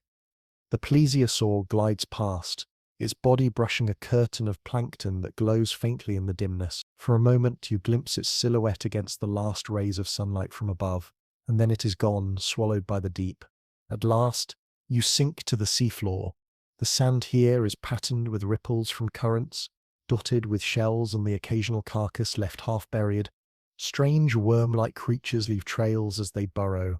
Tiny crabs scuttle over the remains, recycling what the hunters leave behind. It is a quiet place, a graveyard and a nursery both, where death becomes nutrients and nutrients become life. Look closely and you see the outlines of ammonite shells slowly sinking, settling into sediment that will one day harden into stone, carrying their spirals into eternity. As you rise back toward the surface, the world brightens again. The reefs glow, the fish swirl, ammonites drift in spirals of living geometry, and the ichthyosaurs hunt with tireless precision. The closer you come to air, the louder the ocean seems. Splashes, snaps, the rush of waves above. You break through the surface, and the sun blinds you, the waves glittering like polished glass. Behind you, the sea stretches to the horizon, serene from above, alive with chaos beneath. And perhaps the earth, with her usual sly humour, whispers into your ear, "Beautiful, isn't it? But don't be fooled. My oceans keep secrets. Swim too deep and you may become one of them." The continents, now drifting apart into their northern and southern halves, were more than slabs of stone. They were canvases for life to paint upon, and paint it did, with colours of green and movements of scale, with forests pressing against the coastlines and deserts stretching into interiors, with predators and prey scripting the first acts of an evolutionary drama that would dominate for millions of years. The newborn continents bore scars of their tectonic rearrangements, their coastlines raw, their interiors restless, and upon this shifting stage, the first great expansion of terrestrial ecosystems flourished. Along the coasts, the air was damp with moisture, carried from the seas, and plants seized the opportunity. Ferns rose in thick mats, their fronds unfurling like feathers of green, crowding the ground with a lush carpet that caught the rainfall and shimmered in sunlight. Cycads added their stout presence, their leaves stiff and radiating like crowns, their seeds promising continuity in a world that seemed constantly in flux. Primitive conifers, tall, resinous, needle-clad, formed the backbone of coastal forests, their branches rising like spires, their shadows deep and cool. To walk among them was to enter a cathedral of green, where every breath smelled of sap and soil, and where the ground was alive with small scurrying creatures and the rustle of fronds bending under rainfall. The forest did not grow quietly. In their shadows lurked the archosaurs, the ruling reptiles of the age, and among them were the earliest dinosaurs. They were not yet the titans of later times, not yet the towering sauropods or the tyrant lords of the Cretaceous, but they were swift, agile, and hungry. Some ran on two legs, their tails balancing their bodies as they darted through the undergrowth. Their teeth were sharp, their eyes keen, their claws ready to snatch whatever prey crossed their path. These were hunters designed for speed, ambush, and persistence, and their presence turned the forests into arenas of constant vigilance. Picture an early theropod archosaur, lean and quick, stalking through a grove of conifers, its head tilts, nostrils flaring, catching the scent of a small reptile or mammal-like creature rustling in the ferns. With a sudden burst, it lunges, fronds snapping beneath its feet, jaws clamping shut on its quarry. The forest echoes with a squeal, then silence, then the crunch of bone as predator feeds. Around it, the forest carries on, oblivious, the sound of rain dripping from needles masking the drama. This was daily life, fast, brutal, and repeated endlessly. Survival written in tooth and claw. But not all archosaurs hunted. Some browsed the vegetation, their teeth adapted for stripping fronds and nibbling cones. Small, beaked herbivorous dinosaurs darted in herds, feeding on low plants, always wary of the shadows. Larger reptiles lumbered near riverbanks, their bodies massive, their armor thick. They moved slowly, but their size offered protection, and their presence gave the landscape a ponderous dignity. The interplay of predator and prey, of hunter and forager, gave rhythm to the land. Move inland, however, and the mood shifts. The coastlines, with their forests and rivers, gave way to vast interiors where rain rarely fell. Deserts stretched endlessly, their dunes marching like armies of stone, their air shimmering under heat that pressed down like a hand. Here life was sparse but determined. Plants clung to survival, scrubby conifers with needles tough as leather, cycads with roots probing deep for water, ferns that unfurled only briefly after rare rains. before retreating into dormancy. The soil cracked, the wind scoured, the horizon blurred with dust. To live in these interiors was to endure, to adapt to scarcity, to master the art of patience. Animals here were fewer, but no less ingenious. Reptiles burrowed into sand to escape the sun, emerging at dawn or dusk to forage. Herds of small dinosaurs roamed from oasis to oasis, their migrations long and uncertain, their survival balanced on the whims of water. Predators followed, leaner and hungrier than their coastal cousins, adapted to strike quickly and retreat before exhaustion claimed them. The desert was not forgiving, it was a proving ground, and only the most resilient species could claim it as home. Yet even in such harshness, beauty thrived. Imagine a desert sunset, the sky aflame with colors of orange and violet, the dunes casting long shadows across cracked earth. A herd of small dinosaurs pauses on a ridge, their silhouettes black against the glow. Below, a lone predator waits, crouched in silence, its eyes reflecting the dying light. The heat of day cools into the chill of night, and stars blaze overhead, unchallenged by moisture or clouds. The desert may have been cruel, but it was also vast and magnificent, a reminder that life does not need comfort to flourish. It needs only opportunity. Between the lush coasts and the harsh interiors lay transitional zones, grassless plains of low shrubs, floodplains where rivers spread and retreated, wetlands where cycads and ferns clustered in the mud. These regions were unpredictable, shifting with the whims of rivers and storms, but they offered habitats for a variety of creatures. Small dinosaurs darted across open ground, chased by predators that lunged from cover. Crocodile-like archosaurs lounged near riverbanks, waiting for prey to wander too close. Swarms of insects filled the air, their buzzing constant, their presence both nuisance and sustenance. The transitional lands were the crossroads of ecosystems, places of competition and risk, but also of abundance when conditions aligned. The forests themselves evolved with the continents. As new coastlines expanded, fresh soils were exposed, and plants colonized with vigor. Ferns spread like green fire, covering clearings in a matter of seasons. Cycads anchored themselves in rocky outcrops, their stiff leaves reaching stubbornly toward the sun. Conifers grew taller, their resin-scented branches catching the wind. In time, these plants would shape not only the landscape, but also the creatures that lived among them, offering food, shelter, and challenges that guided evolution's hand. And the dinosaurs, those early pioneers of a lineage that would dominate the Mesozoic, adapted with equal vigor. Small theropods grew faster, leaner, their senses sharper, their hunting strategies refined. Herbivores developed stronger jaws, better suited to grinding tough plant matter. Herding behaviors emerged, offering safety in numbers against the swift predators that lurked nearby. The land was alive with trial and error, with strategies tested in tooth and leaf, with successes carried forward and failures fossilized into silence. It is easy to imagine humor in this age. Picture a small herd of herbivorous dinosaurs nervously drinking at a riverbank, one eye always scanning the tree line. Suddenly a predator bursts forth, only to trip over a tangle of ferns, landing in a graceless heap. The herd scatters, hearts pounding, while the predator, dazed and frustrated, slinks back into the shadows. Even in the age of archosaurs, not every hunt was graceful. Evolution is a stern teacher, but it is not above a few slapstick moments. The continents themselves shape the diversity of ecosystems. Their drift created more coastlines, more variation in rainfall, more environmental contrast. This patchwork of habitats gave life opportunities to specialize, to adapt to niches that had not existed before. Forests, deserts, plains, wetlands, all spread across the land, each with its own cast of characters, each with its own dramas unfolding in the endless interplay of survival. To walk these continents as a traveler would have been to move between worlds.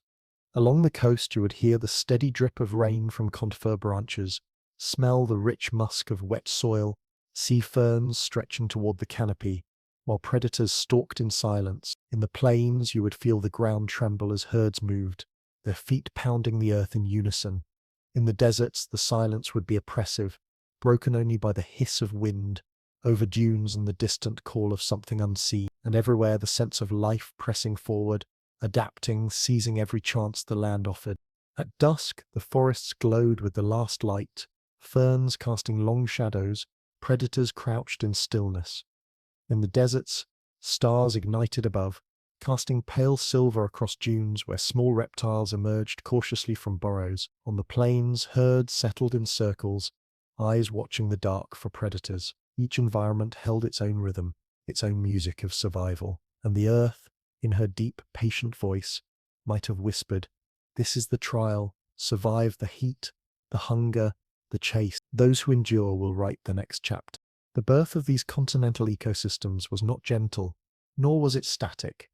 It was a restless, vivid experiment, written in forests of ferns and deserts of stone, in teeth and scales, in the endless tension between hunger and survival. The continents had split, the landscapes had diversified, and upon them life surged with creativity.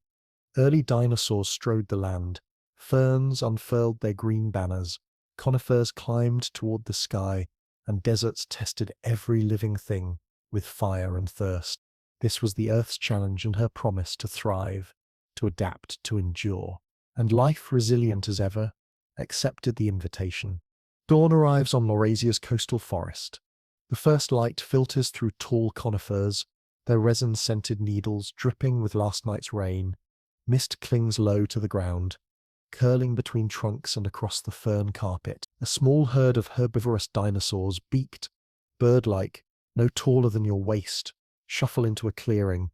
Their heads bob rhythmically as they tear at fern fronds, dew sparkling on their scales.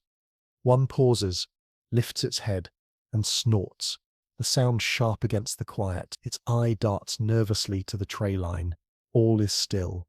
Then the herd resumes its feast, crunching leaves with rapid efficiency. But in the shadows, a predator waits. A lean archosaur, long-tailed and narrow-skulled, crouches among cycads. Its body is a coil of patience, every muscle taut. Its nostrils flare with the scent of herbivore. Its eyes fix on the smallest of the herd. For long minutes it waits, tail twitching in slow arcs, until one juvenile strays just a little too far. Then, an explosion of motion. The predator bursts forward, ferns snapping underfoot, jaws gaping wide. The herd scatters in a panic, squealing cries echoing through the mist. The unlucky juvenile falls, seized in teeth that clamp shut with a finality that brooks no argument. For the predator it is breakfast, for the herd it is the cost of survival, for the forest it is the rhythm of life. Green turned into flesh, flesh into strength, strength into motion. By midday the forest steams, sunlight burns away the mist, and the ferns glisten in the heat. Insects hum, dragonfly wings flashing in bright arcs. Near a riverbank, a massive armored reptile heaves its bulk into the shallows, its plated back glinting in the light. It lowers its head, jaws pulling up mouthfuls of vegetation from the water's edge. Smaller reptiles scuttle across its armored hide, as if the creature were a walking island. From the safety of the river, frogs croak, oblivious to the fact that they too are potential meals. A pair of small theropods watch from the opposite bank, their heads tilting as they weigh the risks. They are clever, but cautious. Attacking armor is rarely worth the trouble. With a frustrated hiss, they retreat into the shadows, seeking easier prey. Travel inland, and the day shifts from abundance to austerity. The desert waits, its dunes stretching into shimmering horizons. Here, life is sparse but inventive. As the sun rises, a small reptile darts from its burrow, racing across the sand to snatch an insect before vanishing again into safety.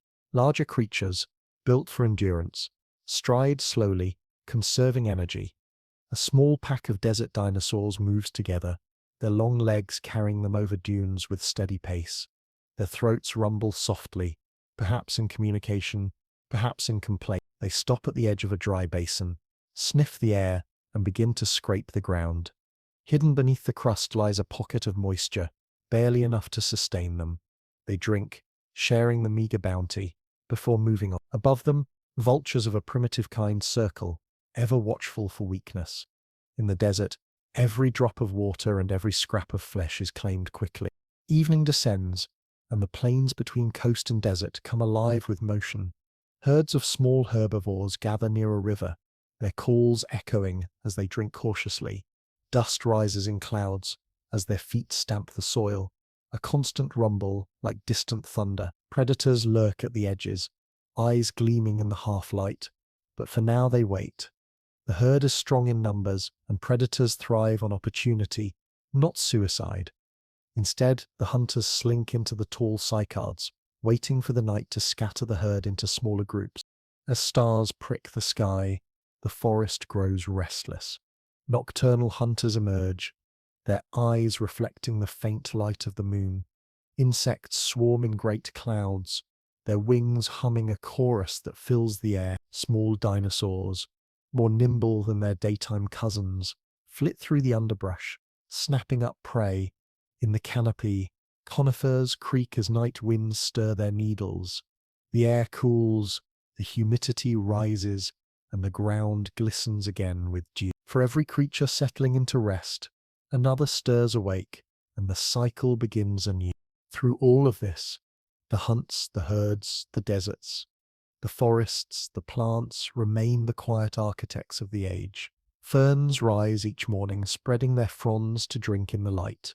Cycads stand in stoic clusters, their crowns catching both sun and rain. Conifers tower, their roots splitting rock, their branches sheltering the dramas of predators and prey. Without them, the land would be barren. With them, it is a living stage, each leaf a prop, each tree a backdrop for the endless performance of survival. And perhaps the earth herself, watching these daily cycles, might whisper with dry humor, "Survive if you can, my children. Run fast. Hide well. Grow strong. The land is not gentle, but it is alive. And so are you." The earth has never promised stability. Her history is a ledger of creation and destruction, a rhythm of birth and loss, a flourishing life followed by sudden silence. 201 million years ago, near the close of the Triassic period, the planet turned one of her darkest pages. It was an extinction, violent and vast, a catastrophe that erased nearly half of all known species. Yet in its wake it cleared the stage for one lineage to rise unchallenged. The story is paradoxical, tragic, and strangely opportunistic. The end Triassic extinction, a disaster that opened the gates to the age of dinosaurs. Imagine the scene not as a single day of fire, but as a slow-motion cataclysm, stretched over tens of thousands of years.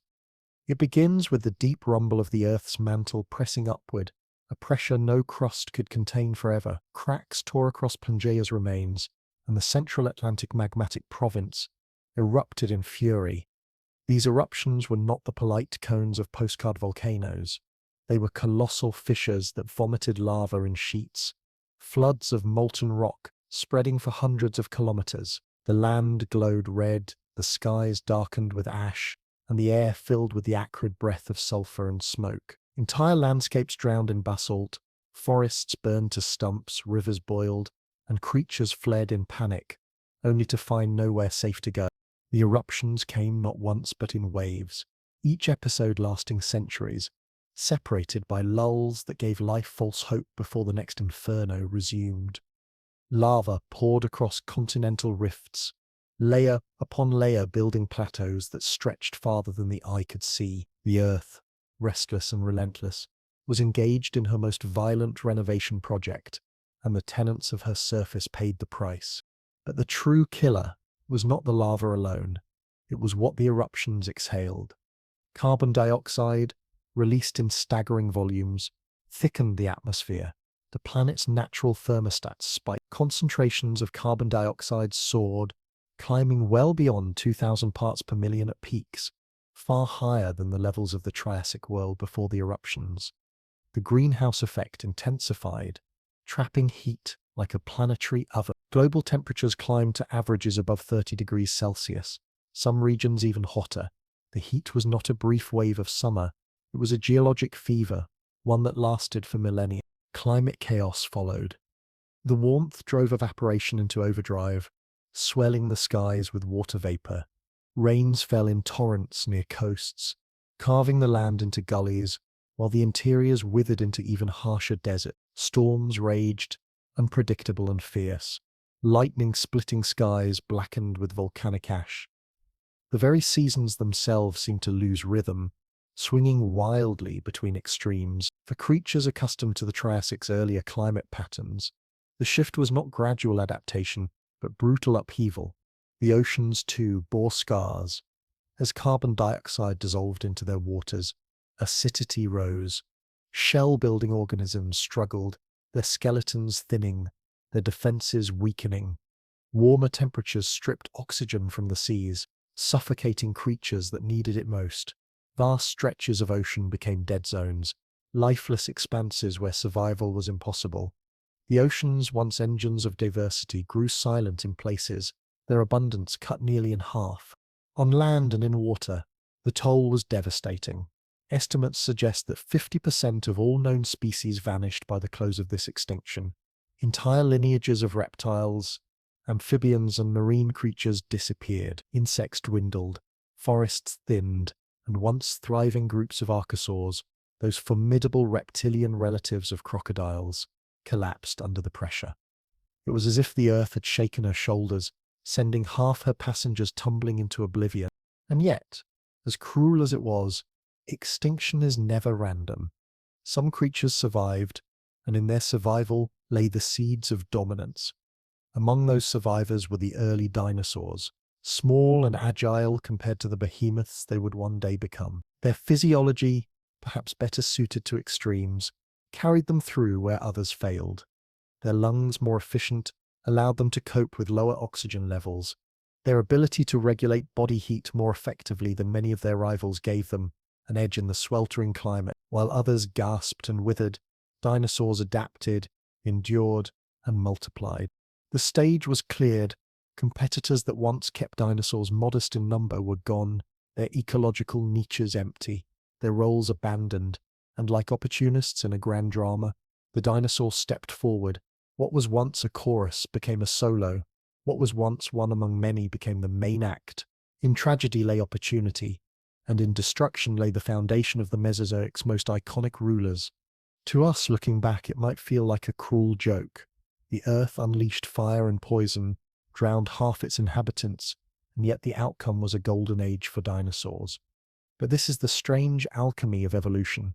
Extinction, harsh as it is, reshapes the rules of survival. It cuts down the forest of life, and in the gaps left behind, new growth surges upward. Without the end-Triassic catastrophe, the Jurassic landscape we know from the long-necked giants to the raptors of legend might never have come to pass. Picture it as though the Earth herself were hosting auditions. For millions of years, archosaurs, amphibians, and early reptiles had shared the stage, each playing their part. Then came the extinction, a ruthless judge, clearing the stage of half its cast. When the lights came back on, the dinosaurs were the stars, striding forward to fill the silence. Perhaps the earth whispered in her smoky voice, "Your time has come. The stage is yours. Don't waste it." Of course, the spectacle was not pleasant for those who lived it. Imagine being a creature in the midst of this upheaval. First, the sky darkens, the air chokes with ash, rains turn acidic, and the ground itself trembles with volcanic fury. Then as the lava cools, the heat surges, days blistering under relentless sun, nights offering little relief. Rivers change course, forests collapse, prey grows scarce.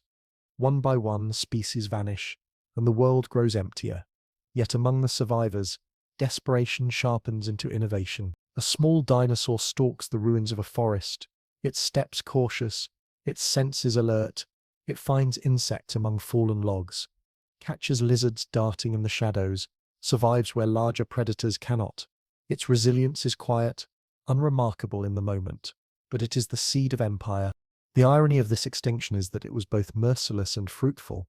To the species lost, it was the end of everything. To the dinosaurs, it was the opening of doors that had long been closed. The earth, impartial as always, did not mourn the vanished nor celebrate the survivors. She simply changed the rules, and life, stubborn as ever, played by them. The numbers alone are staggering. Half of all species gone, ecosystems restructured, climates reshaped. But behind the statistics lies a deeper truth, that life is never static, that resilience is measured not in comfort, but in adaptation. The dinosaurs did not inherit a paradise. They inherited a world scarred by catastrophe. and yet they turned it into their kingdom, flourishing for over 125 million years after the extinction had swept their rivals away. From a certain angle, one might even laugh at the absurdity. Earth's recipe for dinosaur domination was not careful planning or gradual favor. It was a geologic tantrum, a volcanic exhalation, a climate spiraling out of control. Out of ash and lava, out of acid rain and choking heat, came the rulers of the Jurassic. It is as though the planet had slammed the reset button with dramatic flair and muttered, "Oops, half of you are gone. Well then, dinosaurs, it seems you're up next." Standing in that ancient world, you would have felt the weight of loss. Silence where once there was chorus, emptiness where once there was abundance. Yet even in that silence, new voices stirred. The footsteps of small dinosaurs echoed louder in the absence of rivals. Their shadows lengthened across the land. Slowly, quietly, they grew into the giants and predators that would define an age. And so, the end Triassic extinction was not merely an ending, but a beginning. It was the close of one world and the opening of another. It was the fire that cleared the forest, the storm that reshaped the land, the disaster that wrote opportunity. In its ash, dinosaurs, heirs of catastrophe, stepped into a world remade by loss and claimed it as their own. The Earth has whispered such invitations before and will whisper them again. Extinctions are cruel, but they are also the architects of possibility. And in this case, the whisper was clear. The time of the dinosaurs has begun. If rocks are the bones of the Earth, then fossils are her photographs. Snapshots of life caught mid-movement, frozen across millions of years. They are the memoirs of oceans and forests, the pressed leaves of vanished jungles, the skeletons of predators mid-prowl. They tell us what lived, where it lived, and sometimes even how it lived. And when we arrange these fossils across continents like scattered pages of an old atlas, they reveal something astonishing: the history of Pangea's breakup. When the great supercontinent began to divide, it left behind more than new oceans and wandering land masses. It left a record of creatures adapting to new coastlines, new climates, and new opportunities. Fossils scattered across South America, North America, and Europe capture this transformation, each specimen a small but vivid clue to how life flourished as Pangea split. To hold one in your hand is to feel time pressing into stone, whispering, "Look close." The world was different, but I was here. Take South America, for instance, a land that once pressed tightly against Africa in Gondwana's embrace. As the continents pulled apart, South America became a cradle for diversity, its fossils telling stories of early dinosaurs finding their stride. Here we find the bones of Herosaurus, one of the earliest true dinosaurs, sleek and fast, predator no larger than a human but armed with teeth sharp enough to make an impression on history. Its fossils speak of a land adapting to new coastlines and environments, where predators refined their speed and hunting strategies to suit forests thick with ferns and cycads. Alongside them, fossils of other archosaurs hint at the competition of the age, where only the most adaptable survive. Elsewhere in South America, fossil beds preserve the prints of early herbivorous dinosaurs, their three-toed impressions pressed into ancient mud. These footprints, hardened into stone, are more than mere tracks. They are moments of movement, like snapshots of a herd crossing a riverbank 200 million years ago. You can almost picture them, small-bodied, heads bobbing as they walk, leaving a dotted trail that now lies in stone, as though the earth herself saved their journey as a memory. Travel northward to what is now North America, and the fossil record expands into new dramas. Here, the early Jurassic landscapes, shaped by the drifting of Laurasia, hosted creatures that left behind skeletons gleaming with stories. Fossilized bones of Chilophysis, a slender bipedal dinosaur, are found in abundance in the American Southwest. They tell of a nimble predator, fast and agile, hunting in packs or perhaps simply gathering in great numbers near rivers. Entire beds of Chilophysis fossils have been unearthed, as if an ancient herd was frozen in stone. The sheer quantity suggests their success in a land newly defined by rifts and river valleys, where opportunities for hunting were plentiful. North America also yields fossils of crocodile-like reptiles, creatures adapted for ambush in riverbanks and wetlands. Their teeth, sharp and conical, reveal diets of fish and small dinosaurs alike. These fossils remind us that dinosaurs were not alone. The ecosystems of these lands were complex, layered, and competitive. Every predator's shadow was stalked by another, every niche filled with an opportunist. Europe, too, tells its chapter of the story.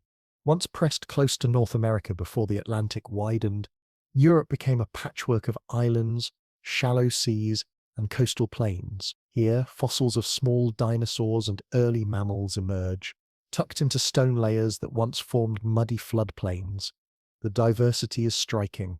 Dinosaurs left bones and footprints, reptiles left skeletons in shallow marine deposits, and even the delicate impressions of plants remain. Ferns, cycads, and conifers appear in fossil beds, their leaves pressed flat but perfectly preserved, as if waiting for a reader millions of years later. Each fossil leaf is a time-stamped postcard. Wish you were here, but bring water. It's hot and humid. The seas surrounding Europe tell another story altogether. In the shallow waters of the Tethys, fossils of marine reptiles abound. Ichthyosaurs with their dolphin-like bodies and dinner-plate eyes, left skeletons curled in rock, their ribs still arched in mid-swim. Plesiosaurs appear too, their long necks and small heads preserved in poses that look almost theatrical, as if they froze mid-hunt.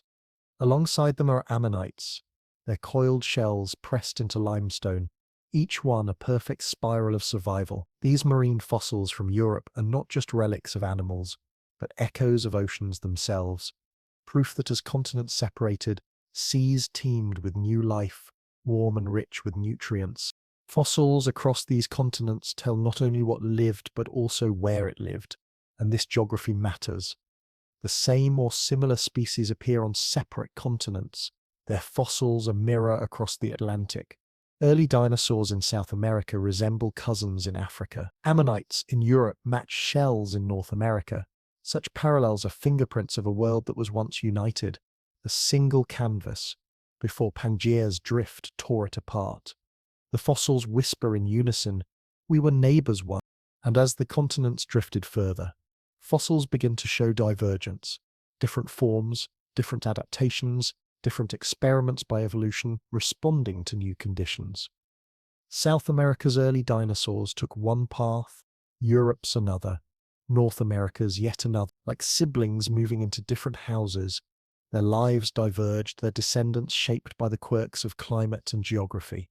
Fossils record this branching, a slow but steady storytelling that speaks of both shared origin and independent destiny. It is tempting to think of fossils as dry stones, inert and quiet, but in truth they are lively narrators, each one speaking volumes. A footprint says, "I walked here." A tooth says, "I hunted." A shell says, "The sea was warm, the plankton rich." A leaf pressed in mud says, "Rain fell, the air was humid, the forest dense." Collect enough of them, and you do not simply reconstruct skeletons, you reconstruct entire worlds. Fossils are the diaries of continents, and when continents separate, their diaries continue on different shelves, but remain chapters of the same book. Humor, too, is not absent from their stories.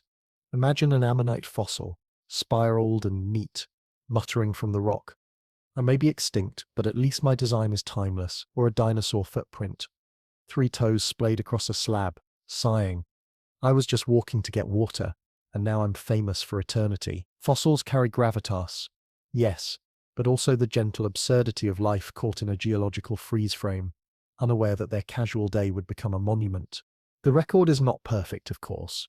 Fossils survive only when chance conspires, when bodies are buried quickly, when sediments seal them away from scavengers and decay, when pressure and minerals transform flesh into stone. For every fossil we find, countless others have vanished into dust. Yet the ones that remain are enough to sketch the outlines of history, to show us that life after Pangea's breakup was both abundant and diverse. South America's early predators, North America's swift hunters, Europe's island reptiles, and seas thick with ammonites.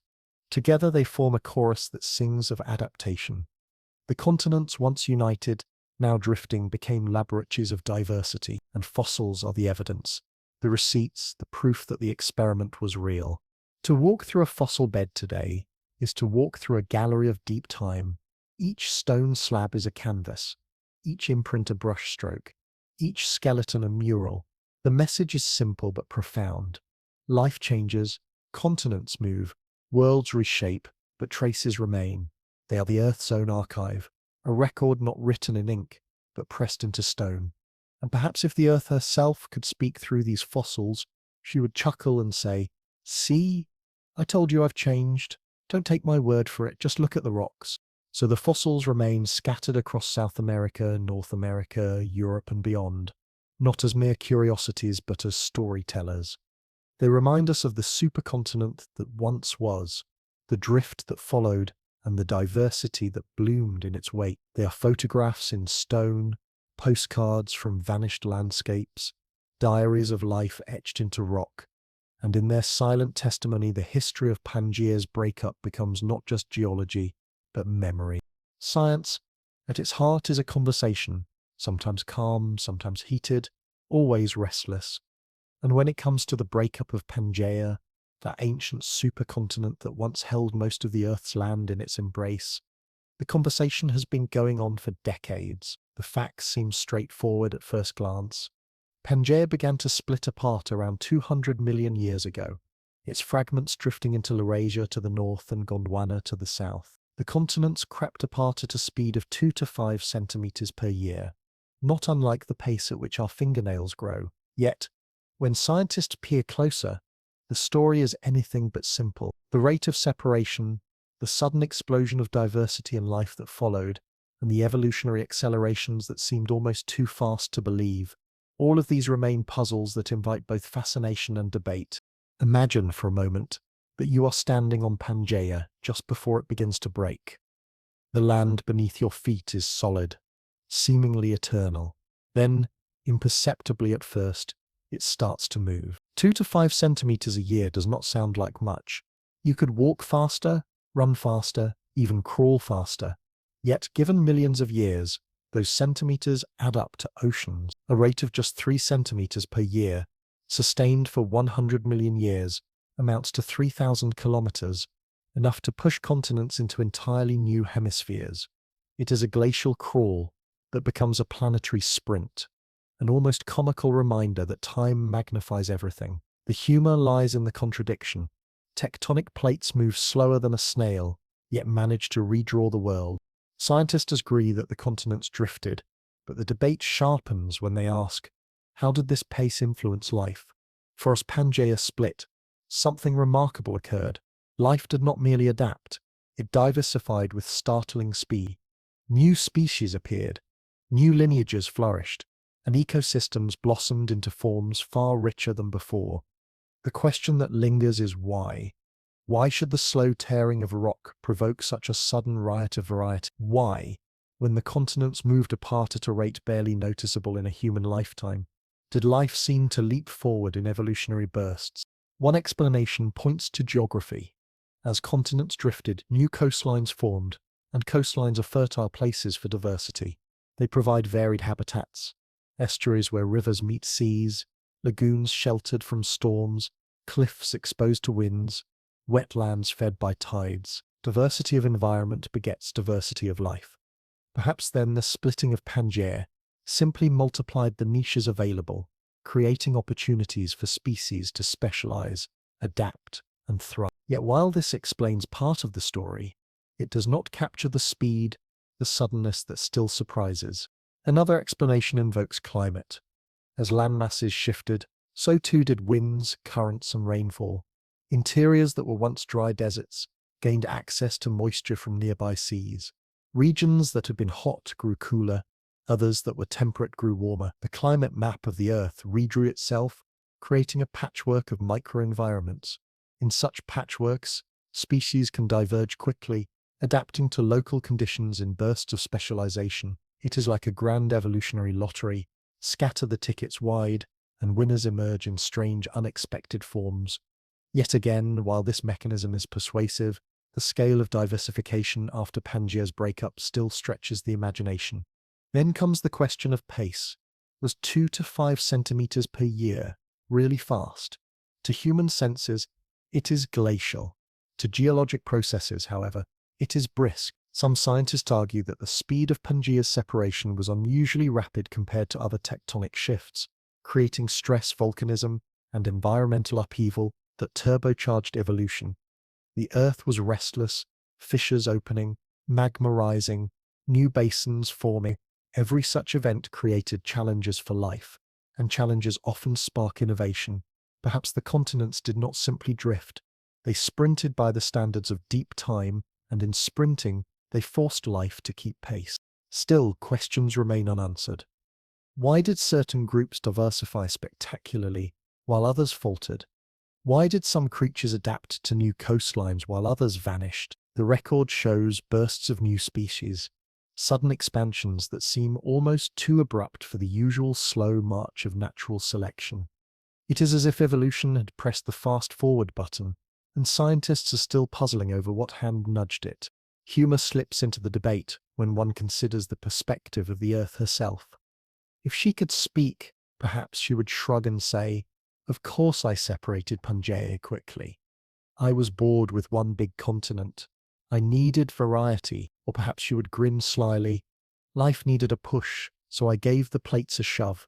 For all the careful models and calculations, there is still mystery, still the unspoken recognition that we do not yet know the whole story. Consider also the oddity of scale. A split of 2 centimeters per year sounds trivial until you realize that, in the time it takes for a cup of coffee to cool, continents have already moved a fraction of a millimeter farther apart. If you measured it daily, you would find progress less than the width of a hair. Yet magnify that by 1,000,000 days, and you have oceans, climates, ecosystems transformed. The debate is as much about our perception of time as it is about geology itself. We struggle to imagine patience on the scale of continents, yet life itself thrives on it, finding opportunity in what to us looks like glacial delay. The diversity that followed remains one of the most exhilarating puzzles in paleontology and evolutionary biology. New predators emerged, new prey adapted, new ecosystems spun into existence. Entire branches of life seemed to appear almost overnight. When measured against the immense span of geologic history, was it purely chance, a roll of the evolutionary dice coinciding with tectonic restlessness? Was it geography and climate conspiring together? Or was there some deeper, as yet unknown factor, a hidden accelerant that science has not yet uncovered? The debates continue. Each fossil discovery, each isotopic analysis, each computer simulation adding a new voice to the conversation, but never quite silencing the mystery. Scientists, of course, revel in such mysteries. For every neat explanation, there are counterexamples. For every confident theory, a new anomaly. Some argue that the continent's pace was fast enough to trigger stresses that cracked ecosystems open, spilling opportunities. Others counter that the speed was still too slow to account for the sudden diversification, insisting that other forces must be at work. It is a lively dialogue punctuated by evidence, but driven by curiosity, the kind of debate that keeps science vibrant. And in the background, the Earth smiles, as if enjoying the spectacle. Her continents move with unhurried grace, her ecosystems explode in variety, and her human descendants argue endlessly over the reasons. If she could laugh, perhaps it would sound like the rumble of tectonic plates grinding. "You'll never catch all my secrets. That's what makes me interesting." In the end, the speed of Pangea's separation and the explosion of diversity that followed remain both facts and enigmas. The numbers are there, 2 to 5 centimeters per year. The fossils show the outcome, sudden bursts of light. The link between them, however, is still a bridge under construction, a mystery half solved. Science thrives in such gaps, in the spaces where knowledge ends and questions begin. The excitement is real, and so is the humor. Imagine a dinosaur, freshly diversified, glancing back at the shrinking horizon of a receding continent and muttering, "Guess the world just got bigger.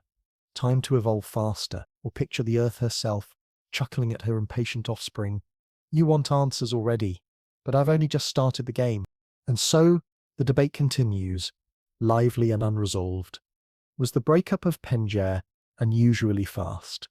Did its speed alone account for the surge of new life, or were there deeper currents, unseen forces, hidden catalysts? The continents keep drifting, the questions keep piling, And the answers, like the plates themselves, move slowly but surely, creeping toward clarity. Until then, the story of Pangea's separation and the sudden riot of diversity it unleashed remains one of the most thrilling mysteries of Earth's deep history.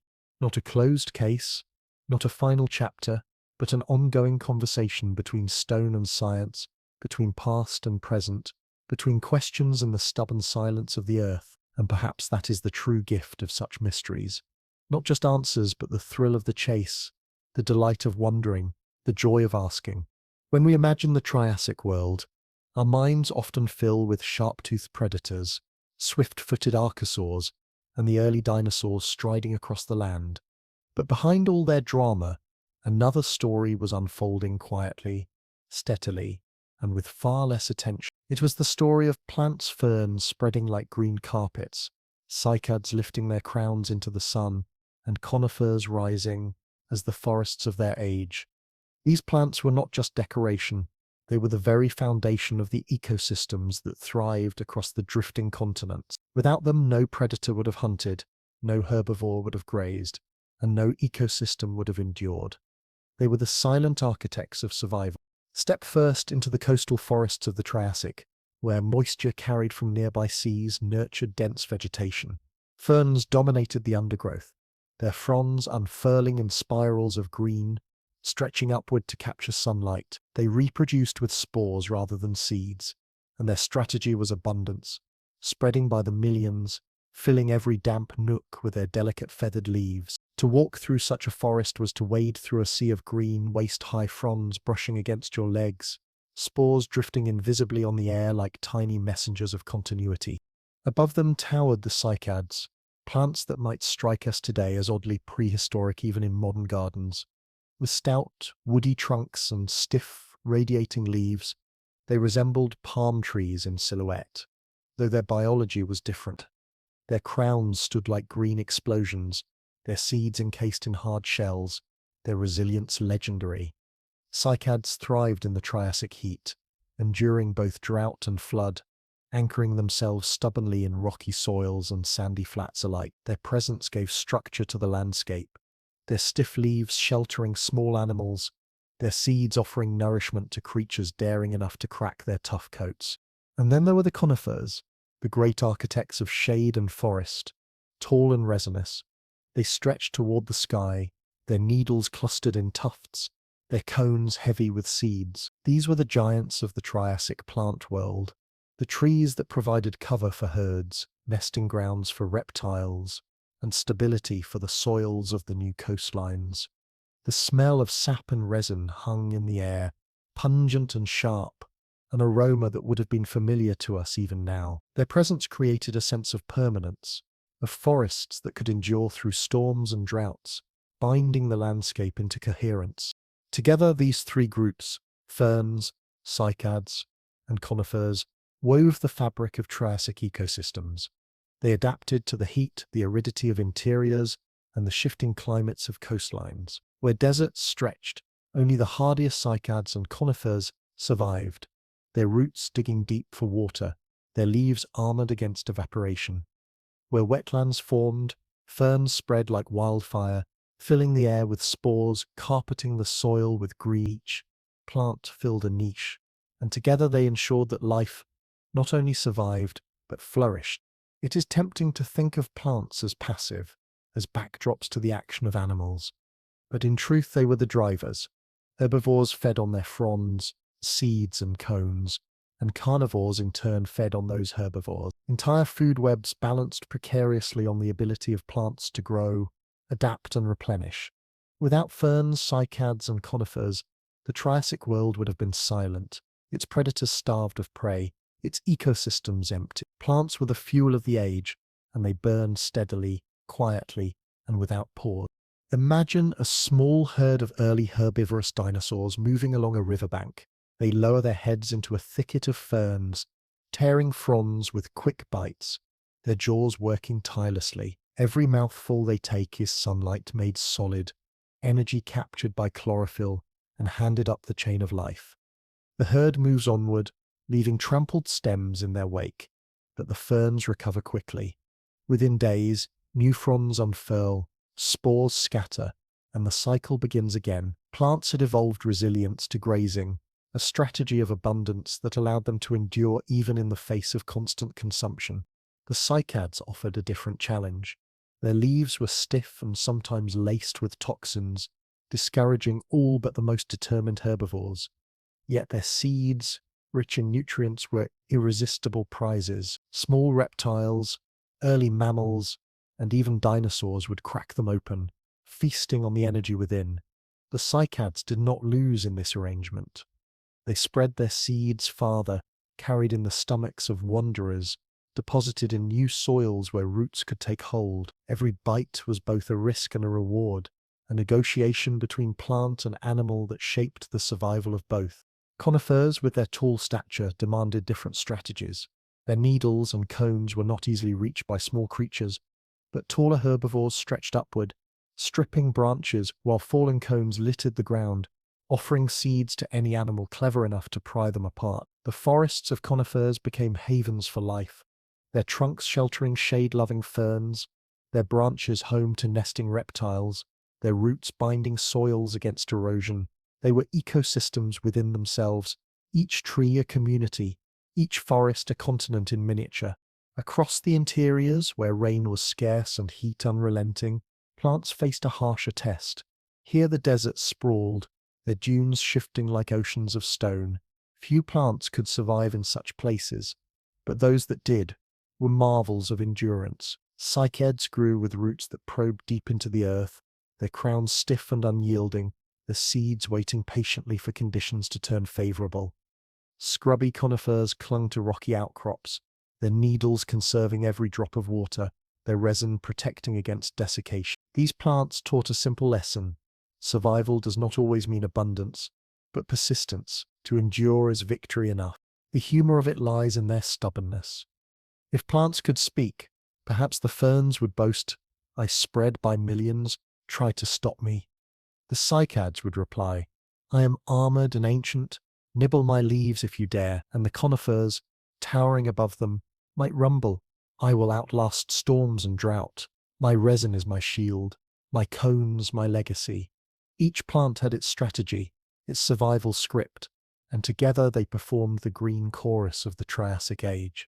Plants also shaped the atmosphere itself. Their photosynthesis drew down carbon dioxide, exhaling oxygen into the air, making the Triassic skies breathable for the creatures that roamed below. Forests of conifers and carpets of ferns pumped life into the very air, their unseen work as critical as their visible forms. Every bite a herbivore took, every breath a predator drew, every step in a forest, all of it was possible, because plants had quietly set the stage. Their adaptability was remarkable. Heat did not stop them, drought did not erase them. They found ways to thrive in wetlands, deserts and coastlines alike. Ferns spread spores on winds that carried them for miles. Cycads armored their seeds against harshness. Conifers lifted their cones into the sky. Each method a different gamble in the great evolutionary game. And time and again, the gamble paid off. One might laugh at the irony. While animals dazzled with teeth and claws, it was plants that fed them all. They did not roar, they did not chase, they did not flee, they simply grew, quietly, insistently, endlessly. And in that quiet persistence lay power greater than any predator's jaw. To walk through the Triassic world was to see this green foundation everywhere. Along the new coastlines, forests of conifers swayed in salt-heavy winds, their needles whispering in chorus. In the floodplains, ferns spread like green rivers, their fronds brushing ankles and trunks alike. On the edges of deserts, cycads stood like sentinels, their crowns defiant against the sun. Each environment bore the stamp of plants, each ecosystem its structure. As herbivores grazed and predators prowled, the plants endured, regenerating, spreading, adapting. They were the stage, the scenery, the chorus line, and sometimes the lead actors too. Without them, the story would have ended before it began. With them, the Triassic world pulsed with possibility, a living, breathing planet where green was the first color, and all others followed. And perhaps in the rustle of conifer needles and the whisper of fern spores on the wind, and the creak of cycads under the weight of sun, the earth herself might have murmured, "Eat, thrive, wander. I will grow more. My forests are plenty. Step into the Triassic world, and let your feet carry you first into a floodplain." The ground is damp beneath your toes, soft with silt left behind by a river that has just pulled back after swelling with rain. Around you, ferns stretch upward in thick mats, their fronds curling at the tips, uncurling with the precision of clockwork.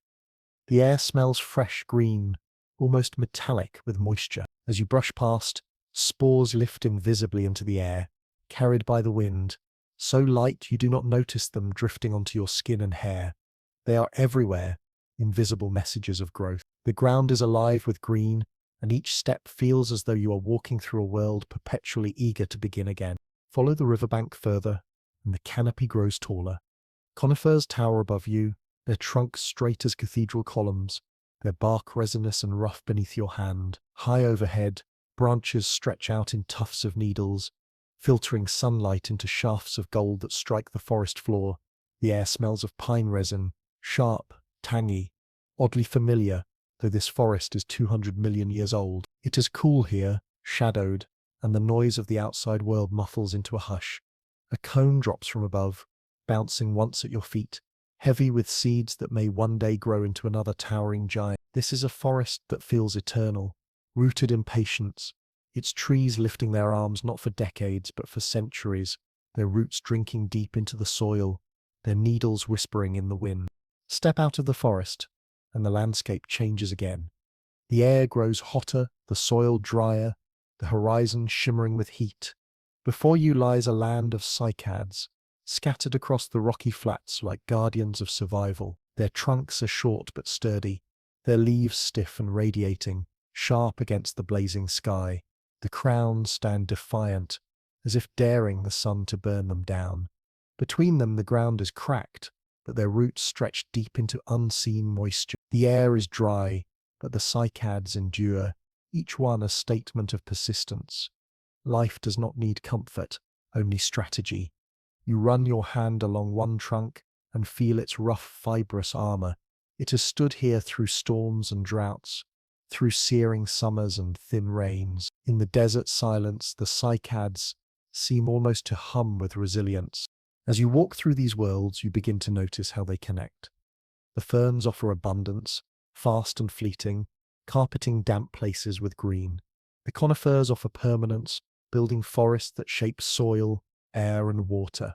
The cycads offer survival, thriving where others wither. Each step is a lesson in strategy, each plant a page in the manual of endurance. Together they form the foundation upon which everything else in the Triassic rests. The predators, the herbivores, the entire orchestra of animals. None of it plays without this green stage beneath their feet. Pause, take a breath, and listen. In the rustle of fronds, in the whisper of needles, in the stubborn silence of cycads beneath the sun, you hear the voice of the earth herself. I provide, I endure, grow, feed, wander, there will always be more. The story of the Triassic is the story of beginnings. Pangea, once whole, drifted apart. New oceans spread their arms, new continents took their places, the climate warmed, and the earth reshaped herself into a stage more varied, more restless, more alive. Upon that stage, life answered in kind, diversity bloomed, seas swirled with ammonites and reptiles, lands filled with ferns, cycads and conifers, and the first true dinosaurs began to rise. The Triassic was not yet the age of giants, but it was the foundation of all that would follow. The splitting of Pangea set the world in motion, and from that motion came opportunity. Dinosaurs, still modest and unassuming, seized their chance, and in their survival, they stepped into the role that would define the Mesozoic era, rulers of the earth. So when we look back, the Triassic is more than a chapter. It is the opening act of a long and wondrous play, the moment when the earth whispered, "The time has come, let the age of dinosaurs begin." And now, dear listener, as you close your eyes and drift towards sleep, carry with you the vision of that ancient earth, continents slowly parting, oceans shimmering, forests spreading, and dinosaurs just beginning to take their first true steps into greatness. What do you imagine it would have felt like to stand there at the dawn of their reign? Share your thoughts if you wish, leave a like, and join us again for more journeys into Earth's deep past. For now, let the Earth's ancient rhythms lull you to rest. Sleep well, dream of drifting continents and rising forests, and know that even in change, there is beauty. Good night.